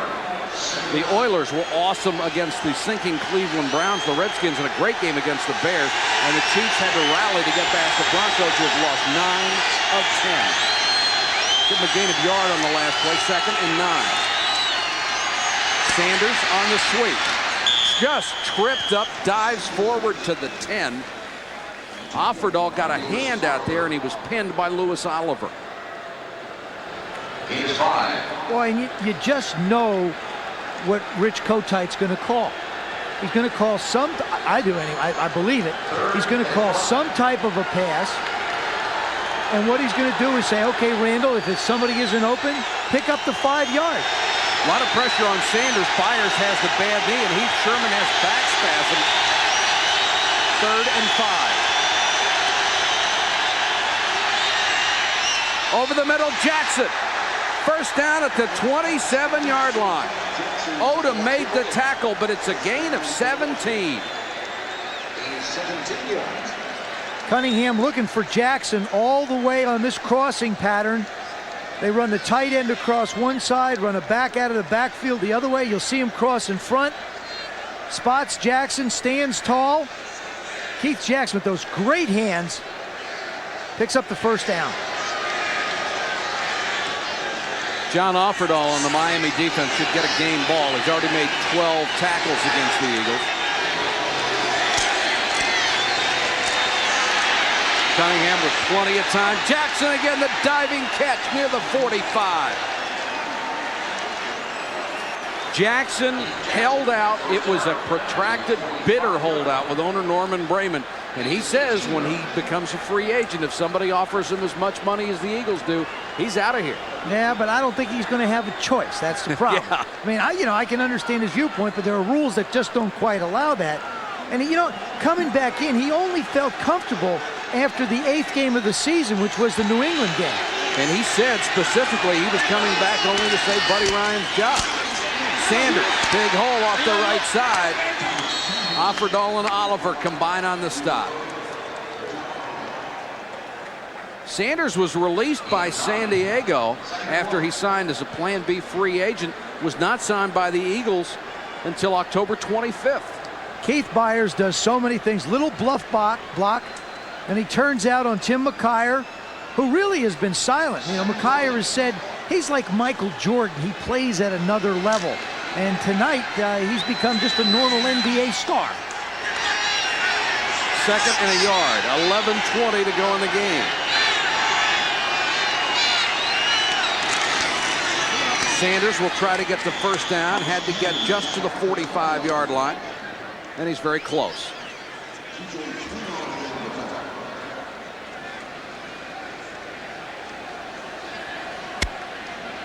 And they'll measure for it.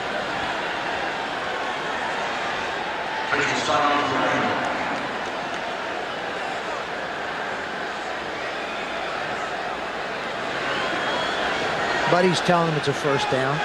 So what are you guys measuring this for? I know it's a first down. See, no reason to measure. I know it's a first down.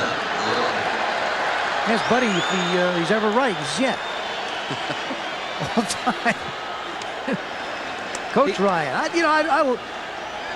you like to play for a guy like that because there's no question where you stand. I mean, he looks you in the eye, he tells you you're lousy, and he believes it.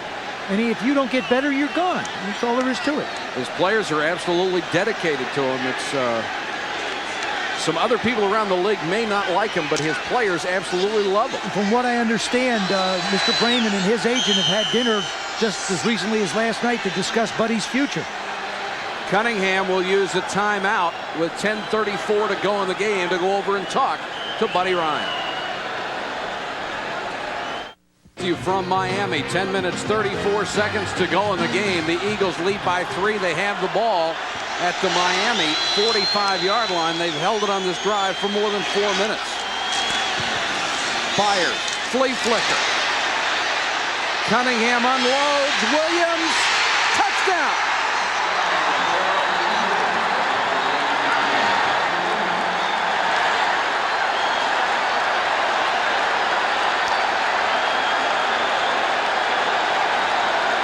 A 95-yard drive capped by a 45-yard touchdown pass, and the blazing speed of Calvin Williams got him behind Tim McKyer. That's why Buddy Ryan has those two guys out there. Barnett and Williams can just flat run.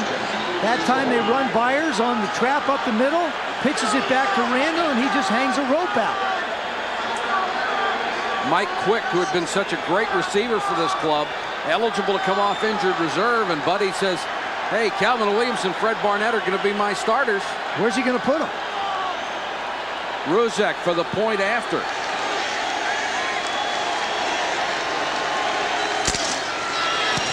He converts. And give credit to the offensive coaches. The way they had been shoving it down Miami's throat on this drive, that was an excellent call. Well, that's the thing you got to be conscious of. That sets up any type of play action pass. If you can run the football, it opens up so many opportunities for you. Here's the little fake draw, hands the ball to Byers. Now Cunningham, Byers checks the line to see if he's going to get tackled. He doesn't. You see McKyer take off and run towards Williams, and he just can't keep up with him. Calvin Williams, perfectly thrown ball, and Tim McKyer just couldn't get back. Well, that's a tough thing to do. Runs all the way across the field and then just flat turns on the Jets. McKyer can run, but he can't catch up to Williams.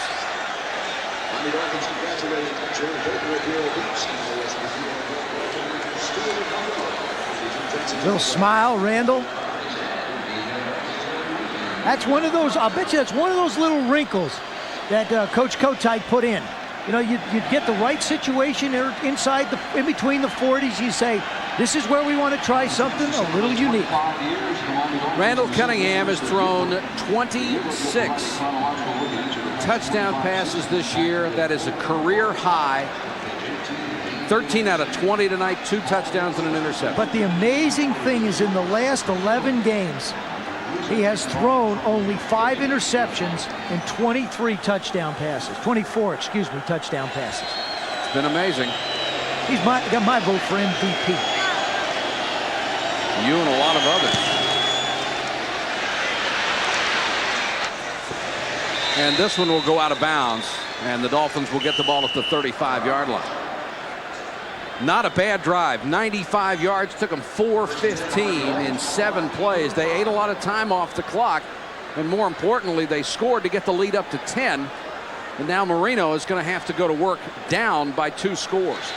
Tim McKyer's brought an awful lot to this Dolphin football team. He said, you know, we've got the talent. What we need is the right attitude, and he has certainly contributed to it a lot.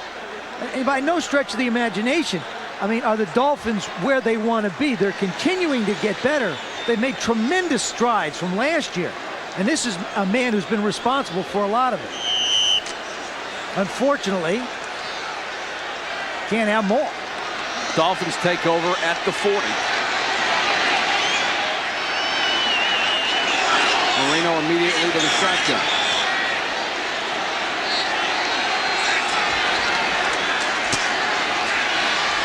Throws underneath to Logan. Slips one tackle into Philadelphia territory at the 49. It will be a first down. You know, that time the Eagles lined up in what looks like some type of a prevent defense. If they do that, I will predict that Dan Marino is going to march his team down the field and get 7 in a hurry. I think you can't get out of your game plan. You can't rush 3. You've got to put pressure on Marino and cause him to throw the ball early. First down at the Eagle 49.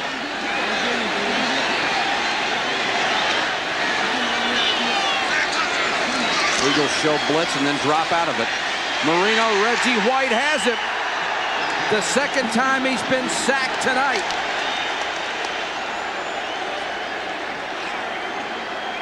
There was more of that pressure. I asked Reggie yesterday where he likes to play on the defensive line. He said he likes to play the left defensive end position.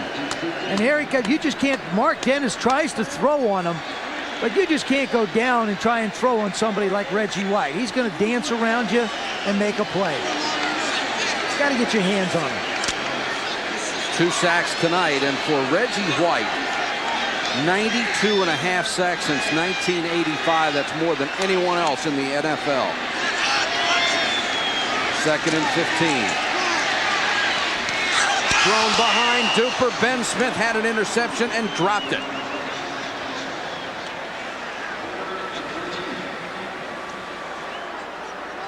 And Miami defense burned for the touchdown play, hoping they'll get a chance to redeem themselves. The Dolphins have to score. They've got to get the ball back so they can score again. Their offense has got to make some kind of a play, if for no other reason, to give their defense a chance to catch their breath. You know, it's 4 minutes and 17, 16 seconds in the last drive, and spent a lot of the third quarter out on the field. 3rd and 15.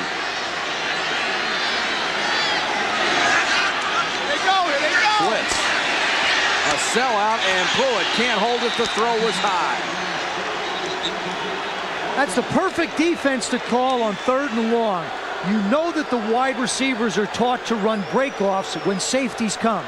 If they're running breakoffs, the most they're going to catch is a 7-yard pass. Terry Hogue coming hard on the blitz, backup safety, and Roby will have to punt. Not had a good night. Kicking into the wind. Almost blocked. Harris signals fair catch, makes it inside the 15-yard line. A 40-yard punt into the wind, a good kick that time by Roby. Wes Hopkins nearly blocked the kick. The game from Miami, and Philadelphia has taken a 10-point lead on the Dolphins. You know, when the Dolphins are punting the ball, you see how Roby gets it off from a time standpoint? Coaches like to have him catch it at 1-8, that's fine. But they like to have it off around 2-0. Now, Roby's only a 2-step kicker. He gets it off at 2-1, a little bit slow. That's why Wes Hopkins got close. But the reason why he doesn't get many kicks blocked, if we stop it right there, you see the difference? He doesn't get to the line, and he gets the ball up instead of out. That's the difference, and that's why he just doesn't get a lot of kicks blocked. Eagles at their own 15. Sanders cuts it outside, met by a whole gang of Dolphin defenders at the line of scrimmage, led by John Offerdahl, who's had a big night. Mike Westhoff, the special teams coach of the Miami Dolphins, likes to chains up. You know, you just don't line up 11 people and let them kick the ball or try and block a kick. There's a lot of research and study and film study that goes into it. There's a guy that works real hard. Clock becomes a big factor now. 8:18 to go. Sanders, who's been very valuable tonight, trying to get outside, turns the corner, knocked out of bounds, shy of the 20. Good job by the Dolphins to string it out. Hugh Green and Jarvis Williams on that side. Of course, now this is where the clock is not in the favor of a team who's behind, because until it gets down to the 5-minute mark, they're not going to stop it when it goes out of bounds. Normally, they'd be able to have it at 8:07. And the Eagles are just going to sit in that huddle and let the 25 seconds run down. You see Sanders' numbers coming into this game. He carried the ball 4 times for 4 yards. He has been a factor tonight. 3rd and 5.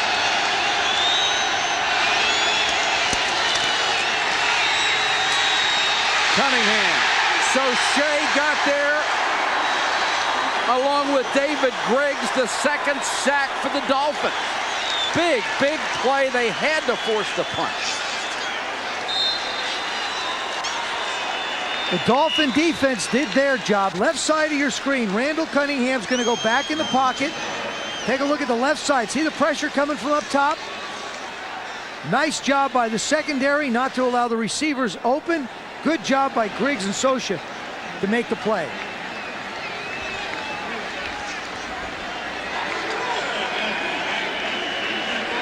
Fiegels to punt. Cunningham has been sacked more than any other quarterback in the NFL. Now we have the clock stopped with 7:37 to go. We'll be back on a 4th and 15 in a moment.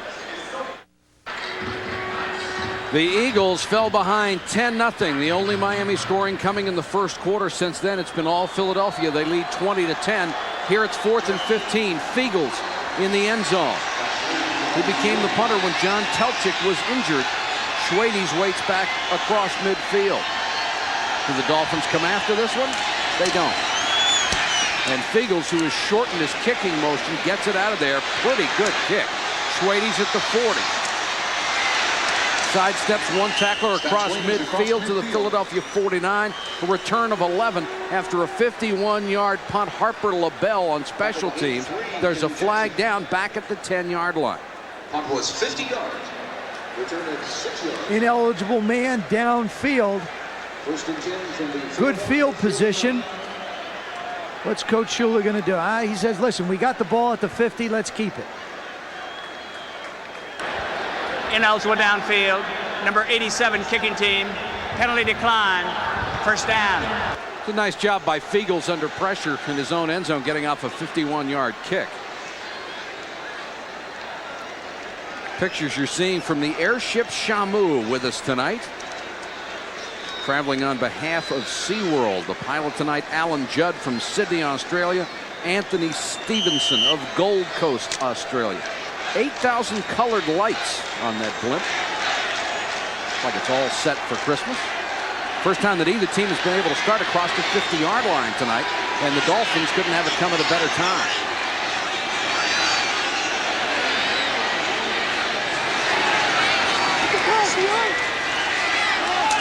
Stratford got away from Waters and has the 1st down at the 39-yard line. Brought down by Eric Allen. Eagles turned a 4-yard gain into about 12. And the Eagles are causing Marino to make an awful lot of plays at the line of scrimmage, which is really playing into a defense's hands. When you line up in something and the quarterback starts to make a change, you have the ability to change out. He doesn't from a time factor. Down to 6:37. Marino with 234 yards on the night. He does not have a 300-yard passing game this year. 4-man rush.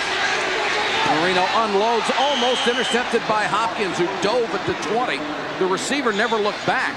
He and Mark Duper have had a terrible time tonight communicating. We saw on the last 3rd down, he threw one behind Duper. Duper has had a couple others where the ball has not been near him. I mean, he's a guy that Marino looks to, and if he's not available, you start to struggle. He's the only veteran receiver he has with a lot of experience. Clayton, Banks, and Brown all injured.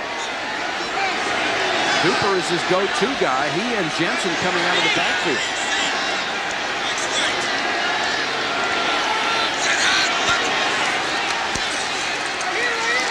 Marino had that one tipped at the line of scrimmage. Jerome Brown got the hand up. It will bring up 3rd and 10. That's one of the things that happens to a stationary quarterback.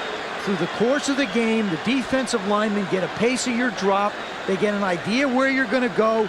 They rush so far, and there you see Jerome Brown go up and time it because he knows Hey, I can't get to him, so let me just jump up and swat at it.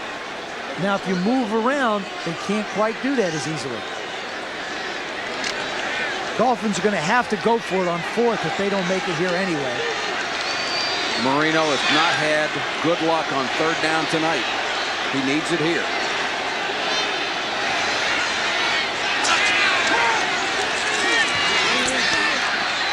Throws complete to Pruitt inside the 20. Great throw, great catch. Frizzell was right there and couldn't stop it. What a throw under pressure, and Pruitt came up with a big grab. Marino doing something very smart, getting the team to the line of scrimmage. They're going to run a hurry-up type offense. And the officials aren't going to let him. Well, I'll tell you who's not going to let him, Jerome Brown. He's standing right where they want to put the football. The officials are getting together to take a look at this. Coach Shula looked up in the stadium here and saw the replay. Oh, yeah, sure, it's a catch. Nice throw by Marino. Pruitt stretching out. Oh, yeah, he's got the ball. That's a catch. No question about it. Ground can't cause a fumble. He cradled it. Even if it did bounce up, can't cause the fumble. Watch this. There's the catch. The knee's on the ground. One knee equals 2 feet.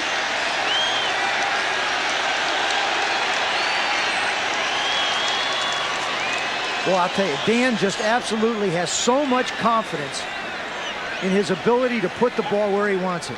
Hopkins was in front, Frizzell behind. First down. There's the catch. Sure it is. Absolutely. And a terrific one at that. 1st and 10 at the Eagle 19. 5:57 left.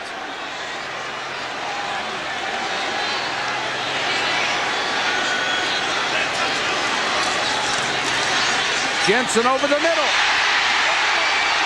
I was just getting ready to say Jensen has not been a factor tonight, but you could see Marino was looking for him at the beginning of that play. 2 guys he has tremendous confidence in, Duper and Jensen, particularly down around the goal line. We saw him try to go to him earlier in the game. Here again, you can be sure he might try and get him out of the backfield. Marino intended for Schwades. It looked like Brown knocked it down again.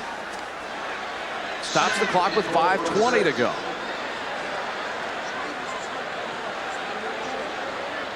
Schwades is running off the field and holding his arm like he has a shoulder problem. Well, he got tackled, and even though the ball went down, he took a shot and wound up jamming that shoulder into the ground anyway.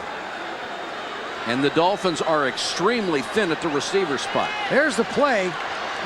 There goes the right shoulder into the ground. Wes Hopkins just planted it. 2nd and goal from the 6.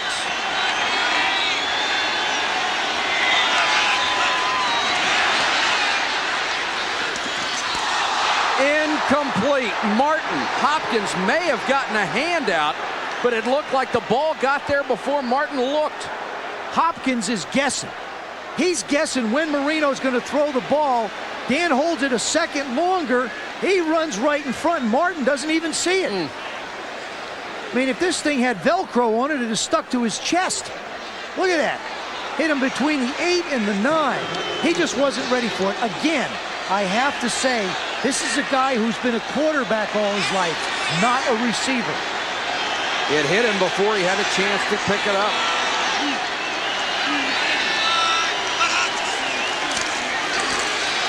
Marino throws in the end zone. Super touchdown.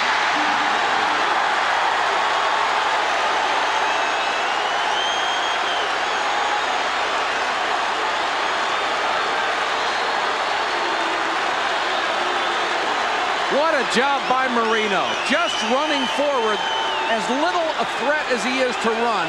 Moving toward the 5-yard line, everybody came up and Duper was wide open. I think they were surprised to see Dan step up there, and he pumped. He looked at Jensen to the left and just gave it the old flick of the wrist for 6.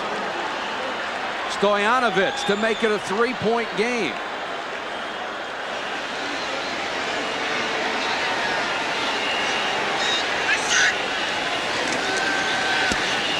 And that's what we have. 20-17. Plenty of time left. 5:10 on the clock.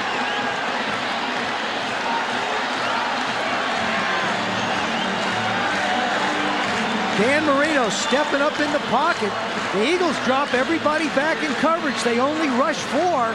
Looks out to his right. You see him glance. He looks at Jensen. Then says, all right, hold it. Mark's open. Let me throw it to him. Touchdown. Good job by Duper, never quitting. Marino looks out to the right. Nice job by the line. Knows he isn't going to get in the end zone. Winds up throwing it for the touchdown. Well, he saw Jerome Brown closing on him. That's about the right speed. Good decision. You know, Dan Marino and Jerome Brown in a foot race. I think I got to go with Brown. Dan understands that, too. 273 yards passing. That was a 49-yard drive for the touchdown. Big third down catch by Pruitt. Look at this. The two guys we have tonight, Cunningham and Marino, since '87, they are the only players close to Montana who has 100. Both of them with 2 tonight. Started the game at 92. And Marino has been handicapped by the fact that he has not played with good teams, offensively or defensively.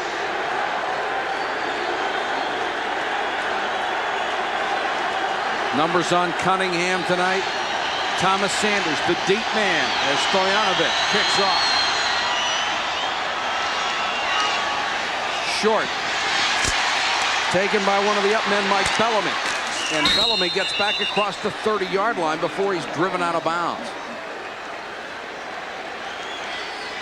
We will go to a Saturday schedule this coming week. NFL Game Day, a special edition at 11:30 Eastern. Then Sunday back to the regular schedule. Game Day at 12 noon.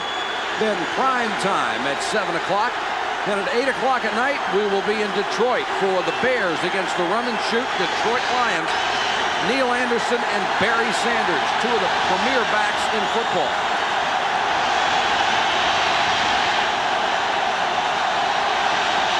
Cunningham to throw. Dumps it off. Byers makes the catch, wrapped up at the 35-yard line. Gain of 4. Griggs was all over him along with Jarvis Williams. Oh, what a tremendous amount of confidence Randall Cunningham has in Keith Jackson and Keith Byers. He just puts the ball somewhere in the general vicinity. It's like he throws Mr. Robinson passes, you know, somewhere in the neighborhood. He's just going to put it there somewhere and let him come down with it. Byers came up limping, and Mickey Schuler is checked into the game. The former Pro Bowler for the Jets.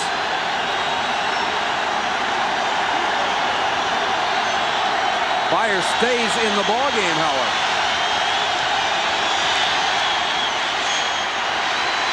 Sanders running hard across the 40 to the 44-yard line. First down, Eagles. They'll keep the sticks moving. We've hit 4 minutes. Oh, boy, did Keith Byers put a block on J.B. Brown. I mean, he blocked. We saw him block inside tight before on McKyer. Now he's split out. Sanders breaks it to the outside, and he just lays the lumber on J.B. Brown. Clock ticking away.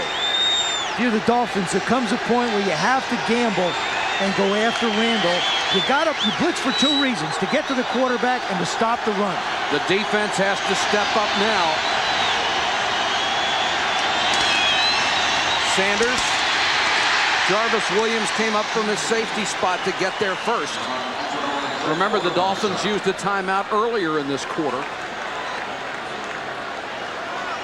Don Shula checking the scoreboard. Buddy Ryan watching the field. Now he checks it. It says 3-0, 302, 301. Randall keeping in a long time. No, that's about all the emotion you're going to see from Buddy. Yeah. Okay, guys, let's go. Watch out for the play-action pass.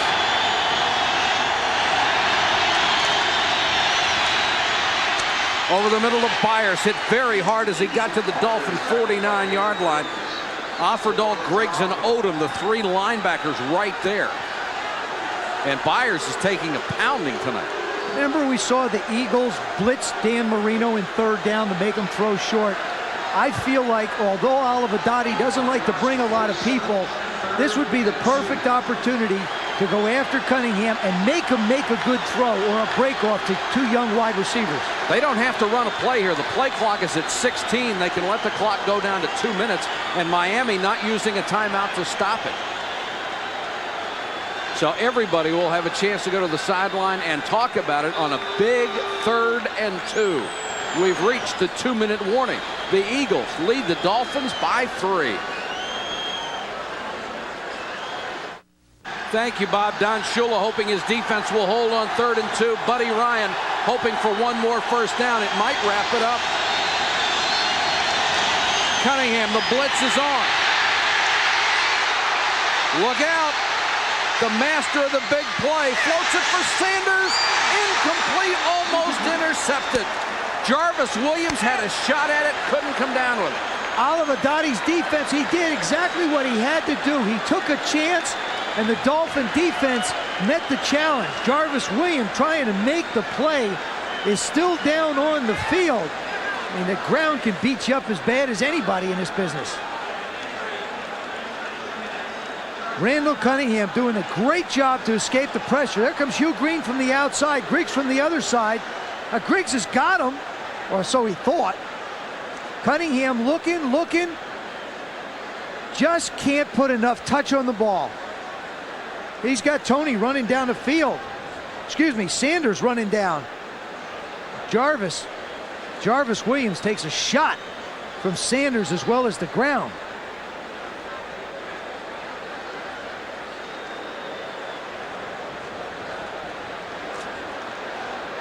Got a little bit of that Lou Carnesecca in him, you know. He's got the sweater on. He's running up and down. Not enough body language to be like that. They got a little bit in him. Williams may have landed on the football. Now, well, Thomas Sanders hit him pretty hard, too, when he was on the ground. So, between the ground and Sanders. That was the first incomplete pass Cunningham has thrown in this half. Stratford is back to receive the punt. Cunningham on the sideline. Worked a lot of time off the clock. It's down to 1:49. If you had to vote for an MVP in professional football right now, Randall Cunningham would get most of the ballots. Yeah, he should. I mean, he is, like I say, I mean, if you're going to think of a couple words to describe him, he is the ultimate weapon. Schwade's hurt his shoulder. He's out, so Stratford will have to go back to the 10-yard line.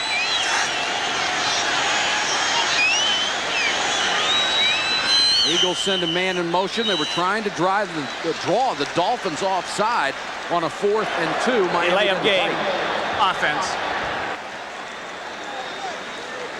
Right after our game at Sports Center, Bob Lee and Dan Patrick will be along with all the day's sports in a conversation with Tommy Lasorda. Then at midnight, NFL Primetime, Chris Berman and everyone else will be there to wrap up week number 14 in the National Football League.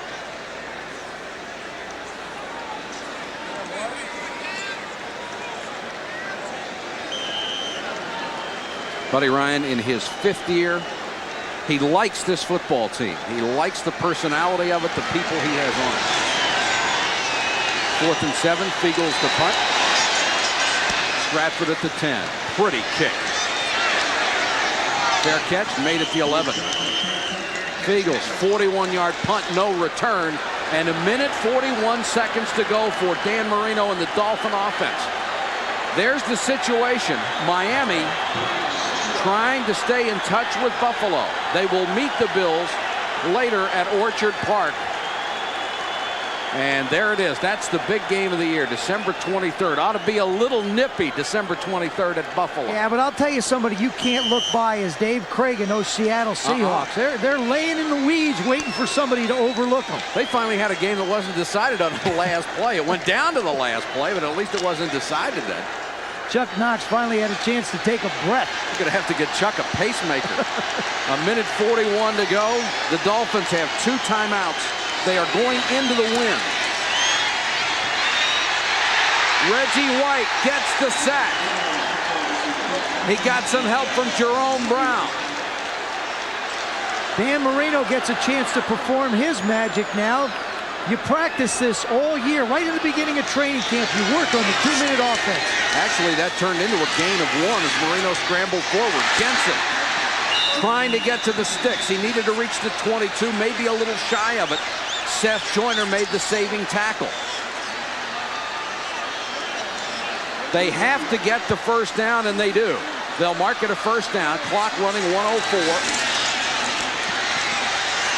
Marino sidearm to Pruitt. He dives forward near the 35. Brought down by Izell Jenkins. They have 2 timeouts left, and they still don't need to use them. They got plenty of time. They're going to have to get about a 15-yard completion here. Get themselves in an area where they'll have a chance. Marino scrambles, dumps to Jensen. It's another first down at the 49. Clock down to 36. Ken Rose made the tackle. Now he'll ground the ball to stop the clock. And does at 28. Well, it's been pretty to watch so far. They have executed it beautifully. Dan Marino's moved around very well. The Eagles, again, the prevent defense is something that baffles me. There they are. They're rushing 3 and 4 people, dropping 7 back into coverage, and Marino's just sliding around, dinking and dunking. Now, they're going to have to move at least 20, 25 yards. I believe that if they try to kick the ball outside of 35 into this wind, not much of a chance of making it. Dan Marino has his first 300-yard game of the season. And he still needs some more. Blitz, Frizzell coming. Marino unloads, threw that one away. No flag. The Eagles want one. And it will bring up 3rd and 10. White was putting the pressure on again. There's Stoyanovich. He will have to kick a field goal into the wind, although it is swirling down on the stadium floor. It's pretty strong from right. I mean, the stadium is closed. There are no open doors like in Giant Stadium, where they sometimes forget to close it. He's got a great leg, though. 59-yarder a year ago. 3rd down. 2 downs, 23 seconds, 2 timeouts. Plenty of time.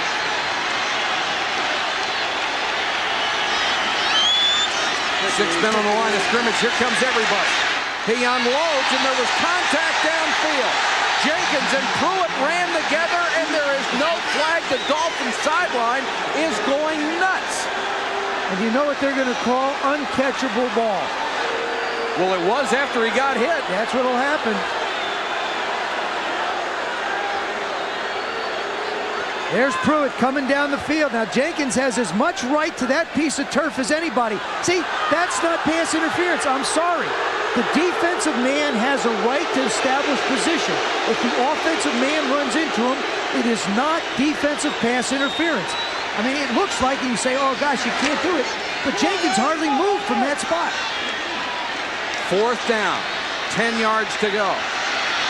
Play clock went to 0. They just got it off, trying to keep it alive. Duper made the catch at the 38. Holy cow, first down with 13 seconds left. They need one more completion so they can use the timeout and give Stoyanovich the opportunity to kick it. They need about 10 more yards to give him a good shot at tying this one up. From right here, it would be a 55-yard attempt. The wind swirling and the flags on the goalpost now show it's going against Miami. If you're the Eagles, you got to blitz. If you're the Dolphins, you got to hold Jensen in the backfield to help out for protection.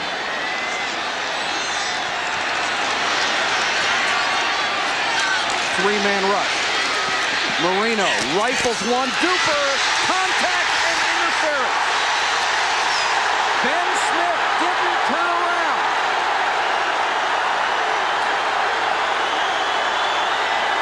I'll tell you, Eagles better be careful. They're going to tack an unsportsmanlike on top of it. Pass interference, number 26 defense, first down.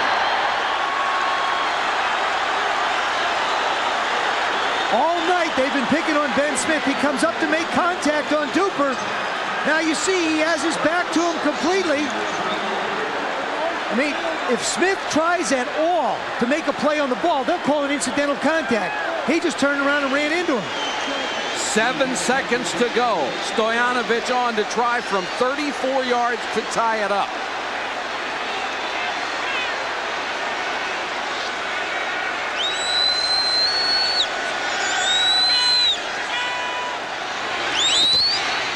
He's got it.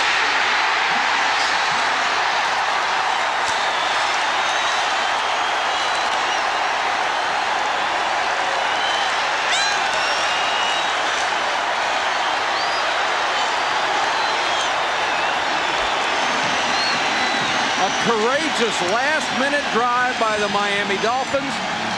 And we have 3 seconds left in regulation. A courageous fourth quarter. The defense did a great job of giving the offense a chance to score. They got the touchdown when they had to set up the opportunity to do this, to kick the field goal and send this baby into OT. There's Coach Hill. Now you're looking more like Lou. Now you're bouncing up and down the sidelines. Buddy's not going to bounce on this one at all. Oh. Boy, now that's the most reaction I've seen from Buddy Ryan in a long time. Of course, with the Redskins winning today, the premium falls on the Eagles to keep pace in that wild card race and not fall back one behind. Stoyanovich has been a clutch kicker for this ball club. And let's see if they'll go with the squib with 3 seconds left to send it into overtime. Oh, I don't think they'll kick it deep. That was the longest Dolphin drive of the game, 71 yards in 10 plays, and they did it in 1:38. Everything they had to do, they did. Everybody who's a big play guy on the Dolphins made one. Jensen made one, Marino made some great throws, and Duper made a great catch on fourth down. Low line drive kick. Sanders at the 9. Jensen hit him, he got away. Good tough run by Sanders, but he stopped at the 32, and we will go to the extra 15-minute period.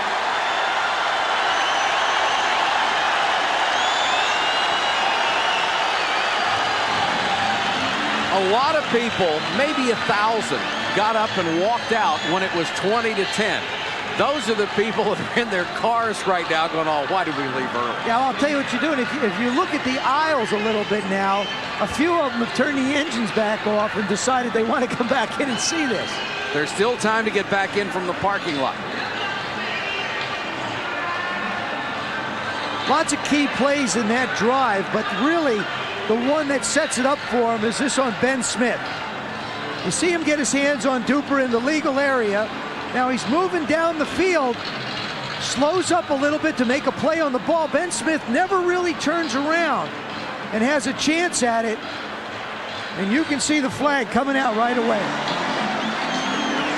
Here's the coin toss.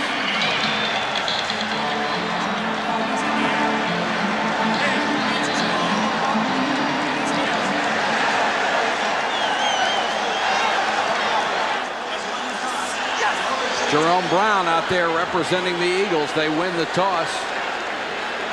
I'd be afraid to lose the toss to him. They'll hit you. We go to overtime. 2020, Miami and the Eagles. Are immediately following our telecast, but we're not done for Miami, and that was vintage Dan Marino, what he did in the last minute. It really was. We talked about it right at the top of the show that if somebody's going to win this football game, if the Dolphins have a chance to win it, it's going to go on the shoulders of Dan Marino. We saw with 1:41 to go, 2 timeouts, what every coach and quarterback practices, the perfect 2-minute drill to tie the game up. From a yardage standpoint, and from completions and attempts, all season highs for Dan Marino. 23 of 43, 322 yards. But Randall Cunningham will get the first shot on offense. And often that's enough. Stoyanovich, who kicked the winning field goal. Kicking to Thomas Sanders, who waits at the 1. Or the tying field goal, the one that sent it into overtime. Crushes this one. Sanders a couple of yards deep. Almost. Almost. Boy, he had a hitch in his get-along like 3 different times. Well, yeah, no, well, yeah, no. Okay, no, well, no. Yeah, Kenny Jackson's back there telling him, stay there. Stay there. Stay there. No, stay. What are you going to do? Okay, stop. Now remember, the Eagles are working into that wind we talked about. The Dolphins have it at their back.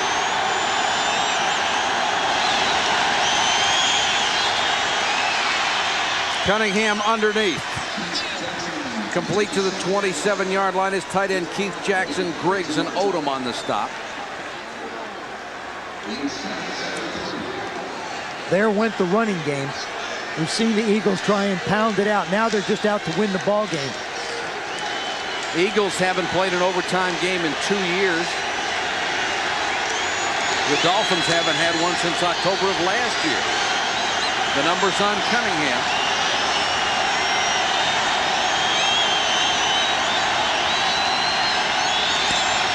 Sanders on the toss. McKyer did a nice job coming up, forcing the play, as did Griggs. They didn't make the tackle, but they forced the play.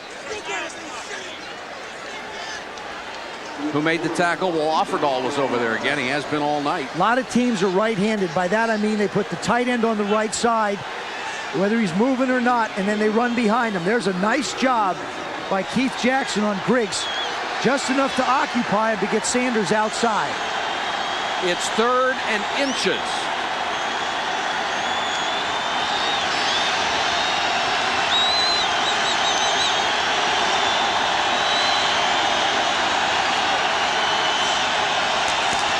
Cunningham sneaks, and he has the first down.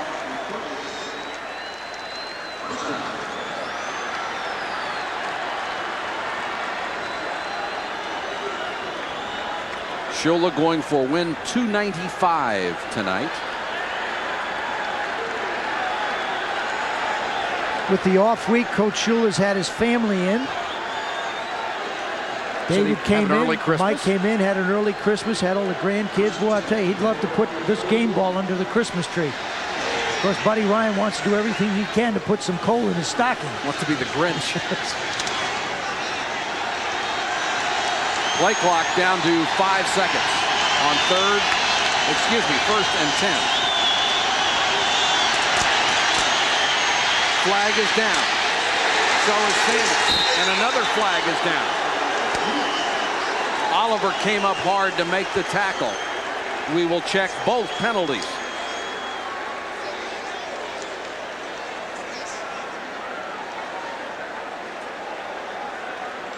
Here's Jerry Seaman, our referee.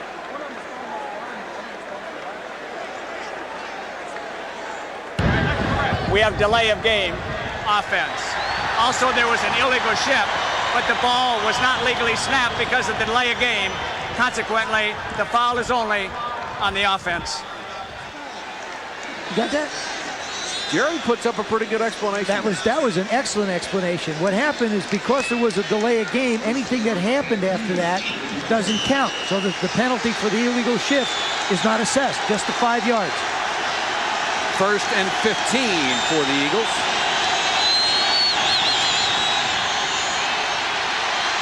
Griggs can't get Cunningham. Randall takes a shot, stays on his feet, and drives forward to the 34-yard line.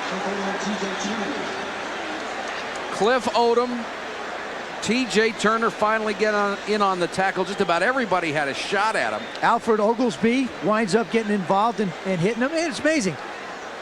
The defensive guys, look at this. They hit him, they sandwich him. He bounces up, and both the defensive guys are still on the ground saying, oh, gee whiz, that hurt. Of course, he comes by his running honestly. His brother Sam had 5,453 yards rushing. Randall may catch him as a quarterback. 2nd and 7. Keith Jackson leans for the first down. Excuse me, Fred Barnett leans for the first down and has it. Oh, did you see what these guys are rookies. Are you kidding me? He and Williams are rookies. I mean, they're both fast, but watch what he does with the football after he catches it. First of all, it's a great catch. Randall sitting strong in the pocket, showing he's the complete quarterback, reaches up, look at that, but look what he does. Reaches out to try and get that extra yardage. Barnett's first reception of the night. Sanders across the 45 to the 46-yard line. Here's where fatigue can be a factor, especially for the Dolphin defense. They've been on the field a long time. Yeah, but not in the fourth quarter. They got a real lift when they stopped the Eagles, got that touchdown. And then that minute and 41 seconds, the drive that Marino took them at the end of the game, another blow for the defense. They've been sitting there getting pumped up. Right now, the adrenaline's carrying you. 2nd and 8. Comes the blitz. Picked it up well, and the pass is complete into Dolphin territory and very close to another first down. Jackson gobbled that one up. And Kerry Glenn is slow getting up. Here's how we reached this point. The Dolphins jumped on top in a hurry. Martin on the 28-yard touchdown pass from Marino. Then Stoyanovic's field goal made it 10-0 first quarter. Back came the Eagles. Byers caught a touchdown pass from Cunningham. And then Ruzek, a career-long 53-yard field goal to tie it. Ruzek again, this time from 33, and the Eagles took the lead for the first time. They made it a 10-point lead when Williams caught the bomb from Cunningham on a flea flicker. And then Duper, 6 yards from Marino to cut it to 3, and Stojanovic in the closing seconds of regulation tied it. That flea flicker has been good to so many teams. Last week we saw the Minnesota Vikings, Anthony Carter, make a sensational catch. In this game we saw Calvin Williams make a great catch. I can't understand why it wasn't very good to me. The flea flicker ended my career and has extended a lot of other guys.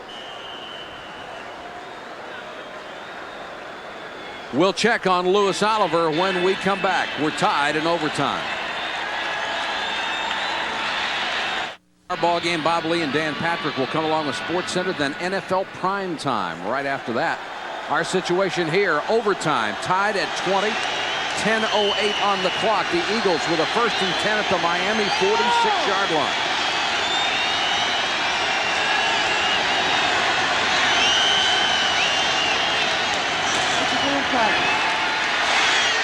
Cunningham deep over the middle. Jackson can't get there. He was open at the 10, being covered by linebacker Cliff Odom. That's a tough assignment. Well, it really is. You know, Keith had him beaten. He knows it, too. Randall's been a little bit strong. We saw the pass when he scrambled around before in the fourth quarter, threw it a little far. Here he just releases up the field on a fly. Odom is in no way going to stay with him. Randall wishes he has that one back. Cliff Odom is a 10-year, 243-pound linebacker. He's not going to run with Keith Jackson. 2nd and 10, fake the reverse. Sanders keeps it, didn't fool anybody. David Griggs did his job. Boy, made the tackle. Has he played a ball game tonight, putting pressure on Cunningham, staying home on fake reverses, filling holes, putting pressure on the quarterback. Done it all. Louis Oliver, who was shaken up earlier, back in the Miami lineup. He helped out on that one, too. 3rd and 9 from the Miami 45.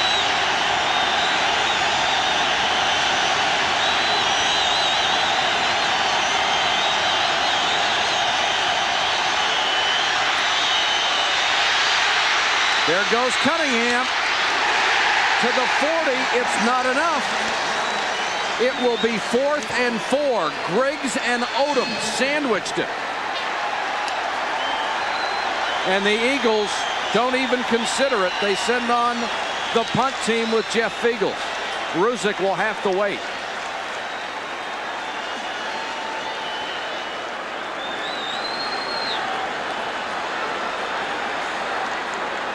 Troy Stratford and Jarvis Williams, a double safety.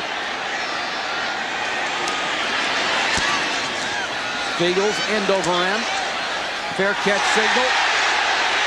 Williams was bumped into, and a flag goes down. That will be interference on Kenny Jackson.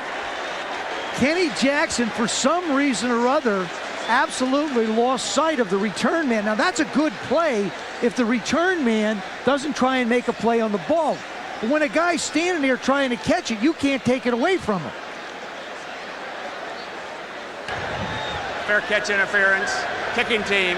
15-yard penalty from the spot. First down. Boy, that gets them out of a hole. Instead of the 10, they'll go to the 25. There's the signal for the fair catch. He's standing. I don't know why Kenny Jackson. Kenny's trying to catch it too. Can't do that. Friend of Randall cannot do that. Keeps making plays like that, he will just be the friend of Randall. Eagles 9 tonight for 76 yards, the most penalized team in the league.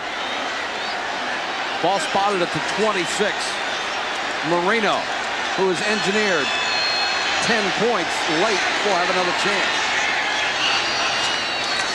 Low snap, came up with it. Near sideline to Duper. Close to another first down. Allen drove him out of bounds. It'll be a gain of 9. Miami scored on its first 2 drives tonight. Miami has scored on its last 2 drives. You got to believe that Dan Marino is just thrilled that there can be pressure on him because he's that kind of a player. This is a game that he knew it was on his shoulders to win for his football team, and he's really coming through. 2nd and a yard.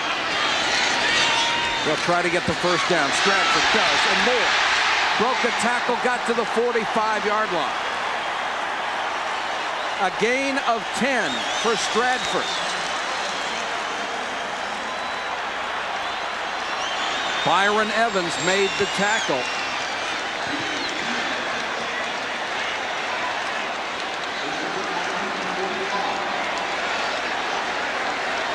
Stratford's come up big in the second half tonight. He just wants to have a healthy year for a change. Ryan hoping his defense can dig in.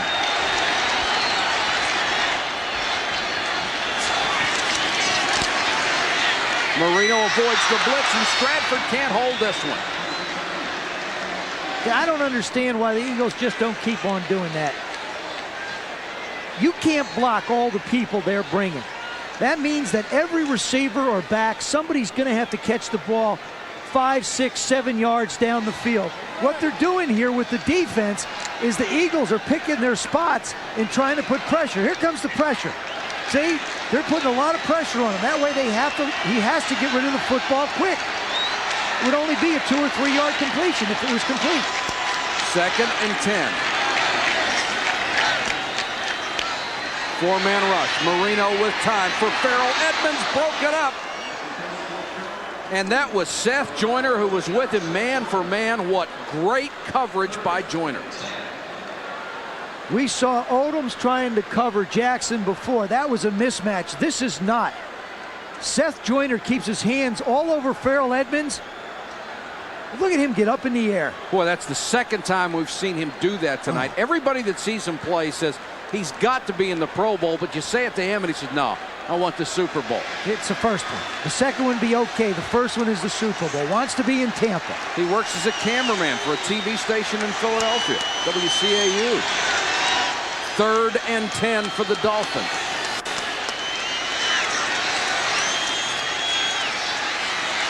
Marino off the hands of Pruitt. Covered by Izell Jenkins. Well, we're seeing good play on both sides of the ball. We really are. I mean, Marino putting the ball right where it has to be. Izell Jenkins, or known to his teammates as Crazy Cat, gets up in the air. Look at him. He goes up, just does manage to deflect it. Now, you say, well, he really didn't get his hands on the ball, but it's enough of a distraction so that the receiver can't concentrate and bring it in. Roby will punt. Harris waiting at the 15. Returnable kick. Harris back to the 14-yard line. And Harris gets it out across the 20 to the 24. Return of 11 after a 42-yard punt. E.J. Jr. again down on special teams for Miami. Here is the wild card playoff standings as they shape up right now. Washington went ahead of Philadelphia this afternoon. The Eagles need to win to stay with them, but behind them 4 teams at 6 and 7. So right now the Redskins and the Eagles in good shape for the playoffs. I'll tell you, one red hot team is the Dallas Cowboys, and there you see who the Eagles play. They have an opportunity to make some moves because they're playing the people ahead of them. And they can put those people out of the playoffs. behind Byers. Coverage by Jarvis Williams, and he helps up Keith. Clock down to 6:53. This would not be a good exchange for the Eagles if they don't get some first downs. They're going to be punting into a breeze. That would give the Dolphins excellent field position, and Stoyanovich already kicked 2 out of 3 over 50 yards. And has a 59-yarder career long, so he can reach it from almost anywhere. 2nd and 10.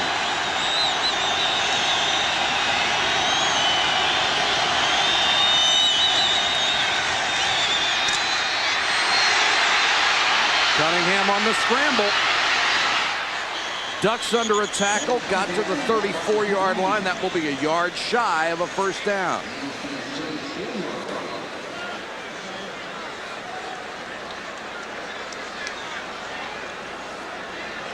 Wanders over to talk to the coaches. Get the play. Clock just ticking away. 3rd down. They mark it back near the 33, so it's almost 2 yards to go for the first down.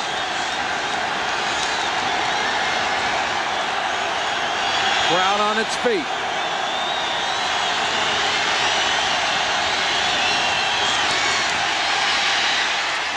Incomplete. Byers. The pass was a little high, maybe a little behind him. He couldn't hold it.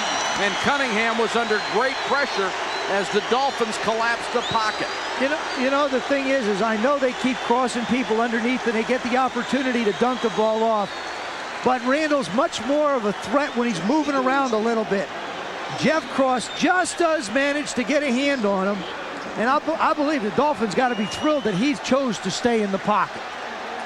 Feagles on to punt for the 7th time. Troy Stratford back at his 27-yard line. Kicking into the wind. Bad snap. He kicked it off the ground. What an incredible play by Feagles. There is a flag down.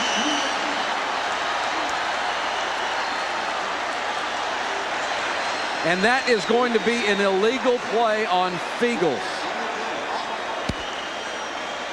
That is illegally kicking a football, even for a punter.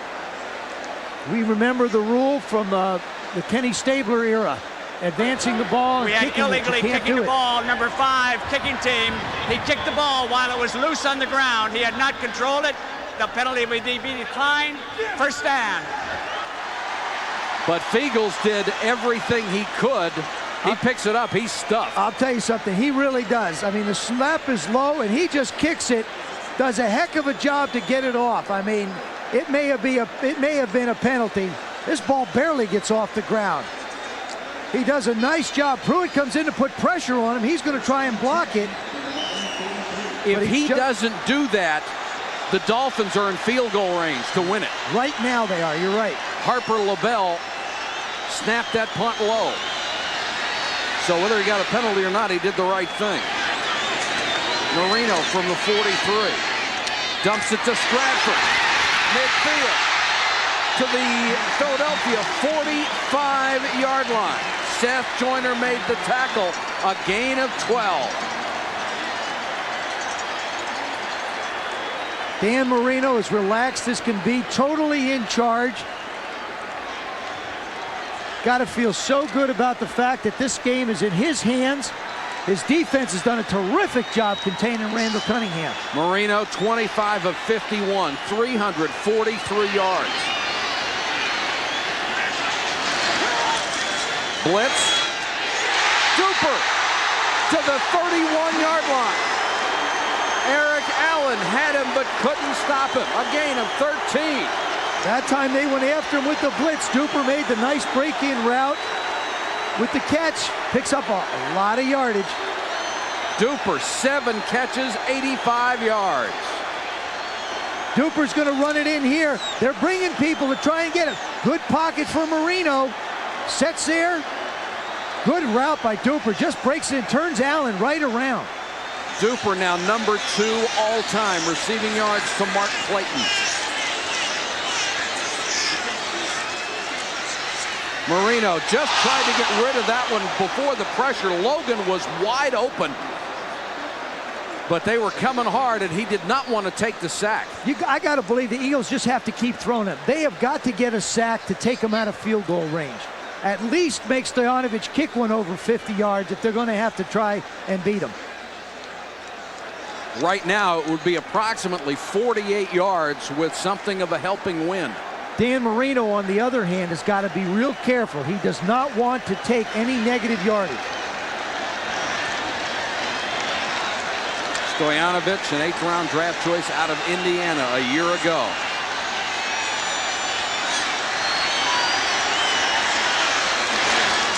Stratford, they stay on the ground. He got back to the line of scrimmage and no more. The Eagles' defensive front stiffened. So the Dolphins apparently deciding to go with the conservative approach. Get the ball in the middle of the field, maybe pick up a couple of more yards. I don't understand that one. You know, I mean, you've been throwing the ball. You come out on 2nd down and 10 at the 30-yard line, and you take the ball out of the hands of the guy who can pick up the most yards for you, Dan Marino. I mean, if they're blitzing, there's not going to be a crease to go through anyway. 3rd and 9. They go to the shotgun. Bad snap. He comes up with it. Here's the blitz. Marino unloads, complete to the 22-yard line. Jensen made the catch. Isaiah Jenkins puts a hit on Dan Marino. It is not a first down. And Crash makes a great catch. They didn't get the first down, so they're going to try a field goal. But instead of 47 yards, it will be a 39-yard field goal attempt.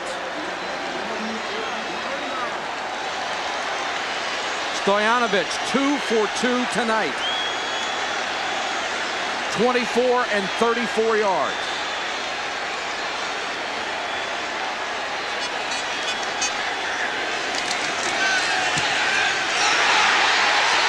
Dolphins win it in overtime.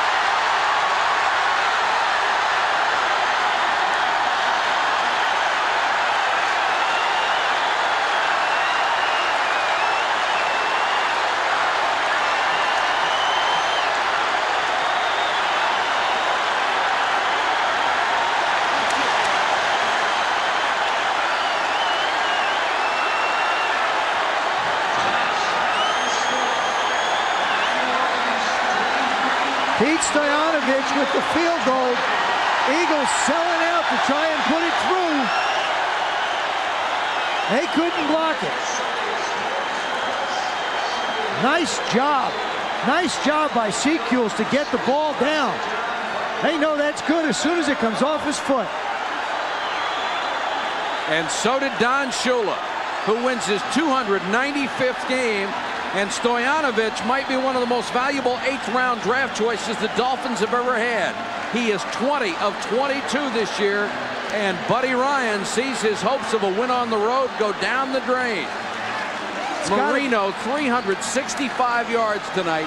His first 300-yard game, but far more impressively than that, he got the yardage when he needed to get it.